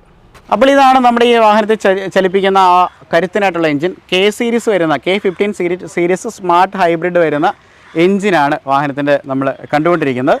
ശരിക്കും ഇതിൻ്റെ ഒരു പവർ റേറ്റിംഗ് ഇതൊരു 1.5 ലിറ്റർ പെട്രോൾ എഞ്ചിനാണ് വരുന്നത്. ഇതിൻ്റെ പവർ റേറ്റിംഗ് എന്ന് പറഞ്ഞാൽ 102 HP പവർ ഡെലിവറി ചെയ്യാൻ പറ്റുന്ന വണ്ടിയാണ്. 137 Nm ടോർക്ക് ഡെലിവറി ചെയ്യുന്ന ഒരു എഞ്ചിനാണ് നമ്മൾ കണ്ടുകൊണ്ടിരിക്കുന്നത്. പിന്നെ ഇതിൻ്റെ മൈലേജിനെ സംബന്ധിച്ച് ഞാൻ തുടക്കത്തിൽ നിങ്ങളോടൊന്ന് പറഞ്ഞായിരുന്നു. കാരണം ഈ ഒരു വാഹനം നമുക്ക് ലഭിക്കുന്ന പെട്രോളിലും അതുപോലെ തന്നെ CNG വെർഷൻസിലാണ്. CNGയിലാണ് ഏറ്റവും കൂടുതൽ മൈലേജ് ലഭിക്കുന്നത്. CNG നമുക്ക് ഏറ്റവും ടോപ്പ് എൻഡിലും ഏറ്റവും ബോട്ടം എൻഡിലും നമുക്ക് കിട്ടത്തില്ല. ഈ നടക്ക് വരുന്ന 2 വേരിയൻസിലാണ് CNG വരുന്നത്. 26 കിലോമീറ്ററോളം വരുമ്പോൾ ഇതിൻ്റെ മാനുവൽ ട്രാൻസ്മിഷൻ വരുമ്പോൾ 20 ലിറ്ററാണ് വരുന്നത്. അതുപോലെ തന്നെ ഓട്ടോമാറ്റിക്കും 20 ലിറ്റർ, രണ്ടും 20 ലിറ്റർ തന്നെയാണ്. ചെറിയ പോയിൻറ്റ് ഡിഫറൻസുകളേ ഉള്ളൂ. അപ്പം ശരാശരി ഈ ഒരു വാഹനം 7 സീറ്റർ വാഹനത്തിൻ്റെ ഒരു മൈലേജ് എന്ന് പറയുന്നത് ഓൺ റോഡ് നമുക്കൊരു 16-17 നിർബന്ധമായിട്ടും കിട്ടിയിരിക്കണം എന്നുള്ള രീതിയിലാണ് ഇതിൻ്റെ ഒരു എഞ്ചിൻ്റെ കാര്യങ്ങളൊക്കെ ചെയ്തു വെച്ചിരിക്കുന്നത്. അപ്പം ഇതാണ് ഈ ഒരു വാഹനത്തിൻ്റെ കുറിച്ചുള്ളൊരു ഓവറോൾ ഒരു വ്യത്യാസം എന്ന് പറയുന്നത്. നമുക്ക് ചെറിയൊരു ഡ്രൈവിലേക്ക് പോയിട്ട് നമുക്ക് അതിൻ്റെ ഒരു സസ്പെൻഷനും അതുപോലെ തന്നെ അതിൻ്റെ എഞ്ചിൻ്റെ കാര്യങ്ങളൊക്കെ നോക്കാം. നമുക്ക് അധികം നമുക്ക് ഓടിക്കാനുള്ള സംവിധാനമില്ല. ജസ്റ്റ് നമുക്ക് ഈ ഒരു യാർഡിൻ്റെ ഗ്രൗണ്ടിൽ കൂടെ ഒന്ന് ഇട്ട് നോക്കിയിട്ട് അതിൻ്റെ പ്രൈമറി ആയിട്ടുള്ള ഒരു കാര്യങ്ങൾ നോക്കാം. അപ്പോൾ നമ്മൾ ഈ ഒരു വാഹനം ഒന്ന് ഓടിക്കാണ്ട് പോവാണ്. വാഹനത്തിൻ്റെ ഏറ്റവും വലിയൊരു പ്രത്യേകത എന്ന് പറയുന്നത് ഇതിൻ്റെ ഒരു സീറ്റിംഗ് പൊസിഷൻ എന്ന് പറയുന്നത് കഴിഞ്ഞാൽ ജാട സീറ്റിംഗ് പൊസിഷനാണെന്ന് പറയണം. നല്ല റോഡ് വിസിബിലിറ്റി ഉണ്ട്. പിന്നെ വാഹനം ഓണായിട്ടും നമുക്ക് അധികം ഒരു എൻജിൻ നോയ്സ് വാഹനത്തിലേക്ക് വരുന്നില്ല. വളരെ സൈലൻ്റ് ആയിട്ടുള്ള ഒരു ക്യാബിനാണെന്ന് നമുക്ക് പറയേണ്ടി വരും. അതൊരു നല്ലൊരു അഡ്വാൻറ്റേജ് ആണ്. കാരണം നമ്മൾ വാഹനത്തിന് എഞ്ചിൻ്റെ ഒരു സൗണ്ട് നമുക്ക് അറിയാൻ പറ്റാതെ വാഹനത്തിനകത്ത് വളരെ സൈലൻ്റ് ആയിട്ടിരിക്കുക എന്ന് പറയുന്നത് നല്ല രസമുള്ള ഒരു കാര്യമാണ്. പിന്നെ നമ്മൾ നല്ല സ്പീഡിൽ റോഡ് കൂടെ ഓടിക്കുന്ന സമയത്ത് ചിലപ്പം RPM-അനുസരിച്ച് കുറച്ചൊരു സൗണ്ട് വന്നാലും ബേസിക്കലി വാഹനത്തിൻ്റെ ക്യാബിൻ എന്ന് പറയുന്നത് നോയ്സ് ഇല്ല എന്ന് നമ്മൾ പറയേണ്ടിയിരിക്കുന്നു. പിന്നെ നമുക്ക് ഈ ഒരു സ്റ്റിയറിങ്ങിൻ്റെ ഡൈനാമിക്സ് ആണ് വളരെ സിമ്പിളായിട്ടുള്ള, എന്നാൽ വളരെ ലൈറ്റ് വെയിറ്റ് ആയിട്ടുള്ള ഒരു സ്റ്റിയറിംഗ് ആണ് പ്രത്യേകിച്ച് വരുന്നത്. അതുപോലെ വാഹനം ഇത്ര ഒരു 7 സീറ്റർ ആണെന്ന് പറഞ്ഞാലും നമ്മൾ ഈ ഒരു സീറ്റിൽ ഇരിക്കുമ്പോൾ അത്ര ഒരു വലിപ്പം നമുക്ക് വാഹനത്തിന് ഫീൽ ചെയ്യുന്നില്ല. അതായത് അത്രയും നമുക്കൊരു കിളിക്കുഞ്ഞിനെ പോലെ കൊണ്ടുപോകാൻ അടക്കാൻ പറ്റുന്ന ഒരു വാഹനമാണെന്ന് എടുത്ത് പറയേണ്ടിയിരിക്കുന്നു. പ്രത്യേകിച്ച് ഇതിൻ്റെ സീറ്റിംഗ് പൊസിഷനാണ് കേട്ടോ, ഒരു രക്ഷയില്ല. നമുക്കത് നിങ്ങൾ ആ ഒരു വാഹനം ടെസ്റ്റ് ഡ്രൈവ് ചെയ്യുന്ന സമയത്ത് നിങ്ങൾക്ക് ആ ഒരു കോൺഫിഡൻസ് ഈ സീറ്റിലിരുന്നാൽ തന്നെ ഫീൽ ചെയ്യും. അപ്പം അതൊരു ഭയങ്കര ഒരു നല്ലൊരു ഫീച്ചറായിട്ടാണ് എനിക്ക് ഫീൽ ചെയ്തത്. പ്രത്യേകിച്ച് ഹൈറ്റൊക്കെ അഡ്ജസ്റ്റ് ചെയ്യാൻ പറ്റുന്നതുകൊണ്ടൊക്കെ ഉള്ളൊരു പ്രത്യേകതയും കൂടെയാണ്. പിന്നെ വണ്ടിയുടെ സസ്പെൻഷൻ നമ്മൾ അതിന് മാത്രം ഒരു ഇമ്പാക്റ്റ് പറയാനുള്ള ഒരു വലിയ കട്ടറോ കുഴിയൊന്നും ആയിട്ടില്ല. എന്നിരുന്നാൽ പോലും നമ്മളിപ്പം ഒരു മഡ് റോഡിൽ കൂടെയാണ് പോകുന്നത്. മഡ് റോഡ് എന്ന് പറഞ്ഞു കഴിഞ്ഞാൽ ഇതൊരു ടാർ ചെയ്തൊരു ഒരു ഭാഗമല്ല, ചെറിയ കല്ലുകളും ഇതൊക്കെ ഉണ്ട്. എന്നാലും നമ്മുടെ ഒരു വാഹനത്തിനകത്തെ ഒരു കംഫോർട്ട് വളരെ രസമുണ്ട് എന്ന് നമ്മൾ എടുത്തു പറയേണ്ടതിരിക്കുന്നു. പിന്നെ എഞ്ചിൻ്റെ പവറിനെ നമുക്ക് ടെസ്റ്റ് ചെയ്യാൻ മാത്രമുള്ള റോഡോ കാര്യങ്ങളോ ഒന്നും ഇവിടെ ഇല്ല. എന്താണെങ്കിലും ഇതിൻ്റെ ഒരു ഡീറ്റെയിൽഡ് ആയിട്ടുള്ള ഡ്രൈവ് വീഡിയോ ആയിട്ട് നമ്മൾ വരുന്നതായിരിക്കും. ഇനി നമ്മൾ ഈ വാഹനത്തിൻ്റെ സേഫ്റ്റിയെക്കുറിച്ച് പറയുകയാണെങ്കിൽ 4 എയർ ബാഗ്സ് ആണ് വാഹനത്തിന് വരുന്നത്. ഫ്രണ്ട് വശത്തായിട്ട് തന്നെയാണ് വരുന്നത്. അതുപോലെ സീറ്റിലും നമ്മളിപ്പോൾ ഞാനിരിക്കുന്ന സീറ്റിൽ അതുപോലെ കോ പാസഞ്ചർ സീറ്റിൻ്റെ സൈഡിലും നമുക്ക് എയർ ബാഗ്സ് വരുന്നുണ്ട്. അങ്ങനെ അതുപോലെ ABS വിത്ത് EBD, അതുപോലെ ട്രാക്ഷൻ കൺട്രോൾ വരുന്നുണ്ട്. അതുപോലെ ഐസോഫിക്സിൻ്റെ ചൈൽഡ് സീറ്റ് ഒക്കെ അങ്ങനെ വെച്ച് നോക്കുമ്പോൾ ഏറ്റവും മികച്ച ഒരു വാഹനം തന്നെയാണ്. പിന്നെ ഹാർടെക്കിൻ്റെ പ്ലാറ്റ്ഫോമാണ്. അപ്പം ഇതൊന്നും ക്രാഷ് ടെസ്റ്റിന് അയച്ചിട്ടില്ല. നമുക്ക് ഈ ഒരു വാഹനം തീർച്ചയായിട്ടും ഒരു 3 അല്ല 4 സ്റ്റാർ എലിജിബിൾ ആയിട്ടുള്ളൊരു വാഹനമാണ്. കാരണം അത്രയ്ക്കും അതിൻ്റെ വ്യത്യാസം മാരുതിയുടെ ഇപ്പോൾ ഓരോ വാഹനങ്ങൾക്കും അത്ര സേഫ്റ്റിക്ക് ഭയങ്കര ഇമ്പോർട്ടൻസ് കൊടുത്തുകൊണ്ട് തന്നെയാണ് ഇറക്കിക്കൊണ്ടിരിക്കുന്നത്. വാഹനത്തിൻ്റെ വിലയെക്കുറിച്ച് പറയുകയാണെന്നുണ്ടെങ്കിൽ ഏറ്റവും ബേസ് വേരിയൻറ്റിലേക്ക് വരുമ്പോൾ 8.5 ലക്ഷം രൂപയിൽ നിന്ന് എക്സ്ഷോറൂം സ്റ്റാർട്ട് ചെയ്യുമ്പോൾ ഏറ്റവും ടോപ്പ് ഇത് 1280 ആണ് വരുന്നത്. ZXi പ്ലസ് ഓട്ടോമാറ്റിക് CVT ആണ് വരുന്നത്. അപ്പോൾ അത് 1280 പ്ലസ് നമ്മുടെ അഡീഷണൽ ടാക്സും സംഭവങ്ങൾക്ക് ഒരു 15 ലക്ഷം 15 പോയിൻറ്റ് സംതിങ് ഒരു 15.25 ലക്ഷത്തിനുള്ളിൽ വാഹനത്തിൻ്റെ ഒരു ടോപ്പ് എൻഡ് വാഹനം നമുക്ക് പുറത്തിറക്കാനായിട്ട് സാധിക്കും. അപ്പം ഇതൊക്കെയാണ് നമുക്ക് ഈ ഒരു വാഹനത്തെക്കുറിച്ച് പറയാനുള്ളത്. ഡീറ്റെയിൽഡ് ആയിട്ടുള്ള ഡ്രൈവ് വീഡിയോ ആയിട്ട് ഞാൻ പിന്നീട് വരുന്നതായിരിക്കും. അപ്പോൾ ഇതൊക്കെയാണ് ഈ വാഹനത്തെക്കുറിച്ച് പറയാനായിട്ട് ഉള്ളത്. അപ്പം എന്താണെങ്കിലും ടെസ്റ്റ് ഡ്രൈവ് ചെയ്ത് നോക്കുക. നമ്മൾ ഒരു 7 സീറ്റ് സെഗ്മെൻറ്റ് വെഹിക്കിൾ എടുക്കുമ്പോൾ പ്രത്യേകിച്ച് മാരുതിയുടെ ഒക്കെ വാഹനം എടുക്കുക എന്ന് പറഞ്ഞാൽ ഒന്നാമത് സ്പെയർ പാർട്സിൻ്റെ ഒരു വില കുറവ് ഒന്നാമത്തെ ഒരു കാര്യം. രണ്ടാമത് മാരുതിയുടെ സർവീസ് നെറ്റ്വർക്കുകളുടെ പ്രത്യേകത അതിനെ ബീറ്റ് ചെയ്യാനായിട്ട് ഇന്ത്യയിൽ ഒരു കമ്പനിയില്ലെന്ന് പറയേണ്ടി വരും. അത്രമാത്രം സർവീസ് ഒരു സപ്പോർട്ട് കൊടുക്കുന്ന ഒരു കമ്പനിയാണ് മാരുതി എന്ന് പറയുന്നത്. അപ്പം തീർച്ചയായിട്ടും ഇത് എർട്ടിഗ എന്താണെങ്കിലും ഹിറ്റായിട്ടുള്ള വണ്ടിയാണ്. ഒരുപാട് വെയിറ്റിംഗ് പീരീഡ് ഉള്ള വണ്ടിയാണ്. ഇപ്പോൾ തന്നെ ബുക്ക് ചെയ്താൽ തന്നെ കുറച്ച് നാളുകൾ കഴിഞ്ഞേ കിട്ടുള്ളൂ. ടെസ്റ്റ് ഡ്രൈവ് എടുത്ത് നോക്കുക. ഇഷ്ടപ്പെട്ട് കഴിഞ്ഞ് കഴിഞ്ഞാൽ എത്രയും പെട്ടെന്ന് വണ്ടി ബുക്ക് ചെയ്യാന്നുള്ളതാണ് പറയാനുള്ളത്. നല്ല വണ്ടിയാണ്. അപ്പോൾ ഈ വീഡിയോ നിങ്ങൾക്ക് ഇഷ്ടമായെന്ന് വിചാരിക്കുന്നു. ഇഷ്ടമായിട്ടുണ്ടെങ്കിൽ തീർച്ചയായിട്ടും നിങ്ങളുടെ അഭിപ്രായങ്ങളും നിർദ്ദേശങ്ങളും കമൻറ്റുകളായിട്ട് അറിയിക്കാം. അതുപോലെ നമ്മൾ പുതിയ വീഡിയോസൊക്കെ ആയിട്ട് വരുന്നവരും ചാനൽ ഇതുവരെ സബ്സ്ക്രൈബ് ചെയ്തിട്ടുള്ളവർ തീർച്ചയായിട്ടും സബ്സ്ക്രൈബ് ചെയ്യുക. എല്ലാവരോടും എല്ലാ പ്രാവശ്യം പറയാറുണ്ട്. എന്നാലും നിങ്ങൾ ചിലരൊന്നും സബ്സ്ക്രൈബ് ചെയ്യാതെ പോകുന്നുണ്ട് എന്ന് തോന്നുന്നുണ്ട്. അവരും കൂടെ സബ്സ്ക്രൈബ് ചെയ്യുക. എന്നാൽ ഇതുപോലുള്ള പുതിയ വീഡിയോകളായിട്ട് നമ്മൾ വരുമ്പോൾ ആദ്യം തന്നെ നിങ്ങൾക്ക് കാണാവുന്നതാണ്. So this is Romi signing off from Romi show.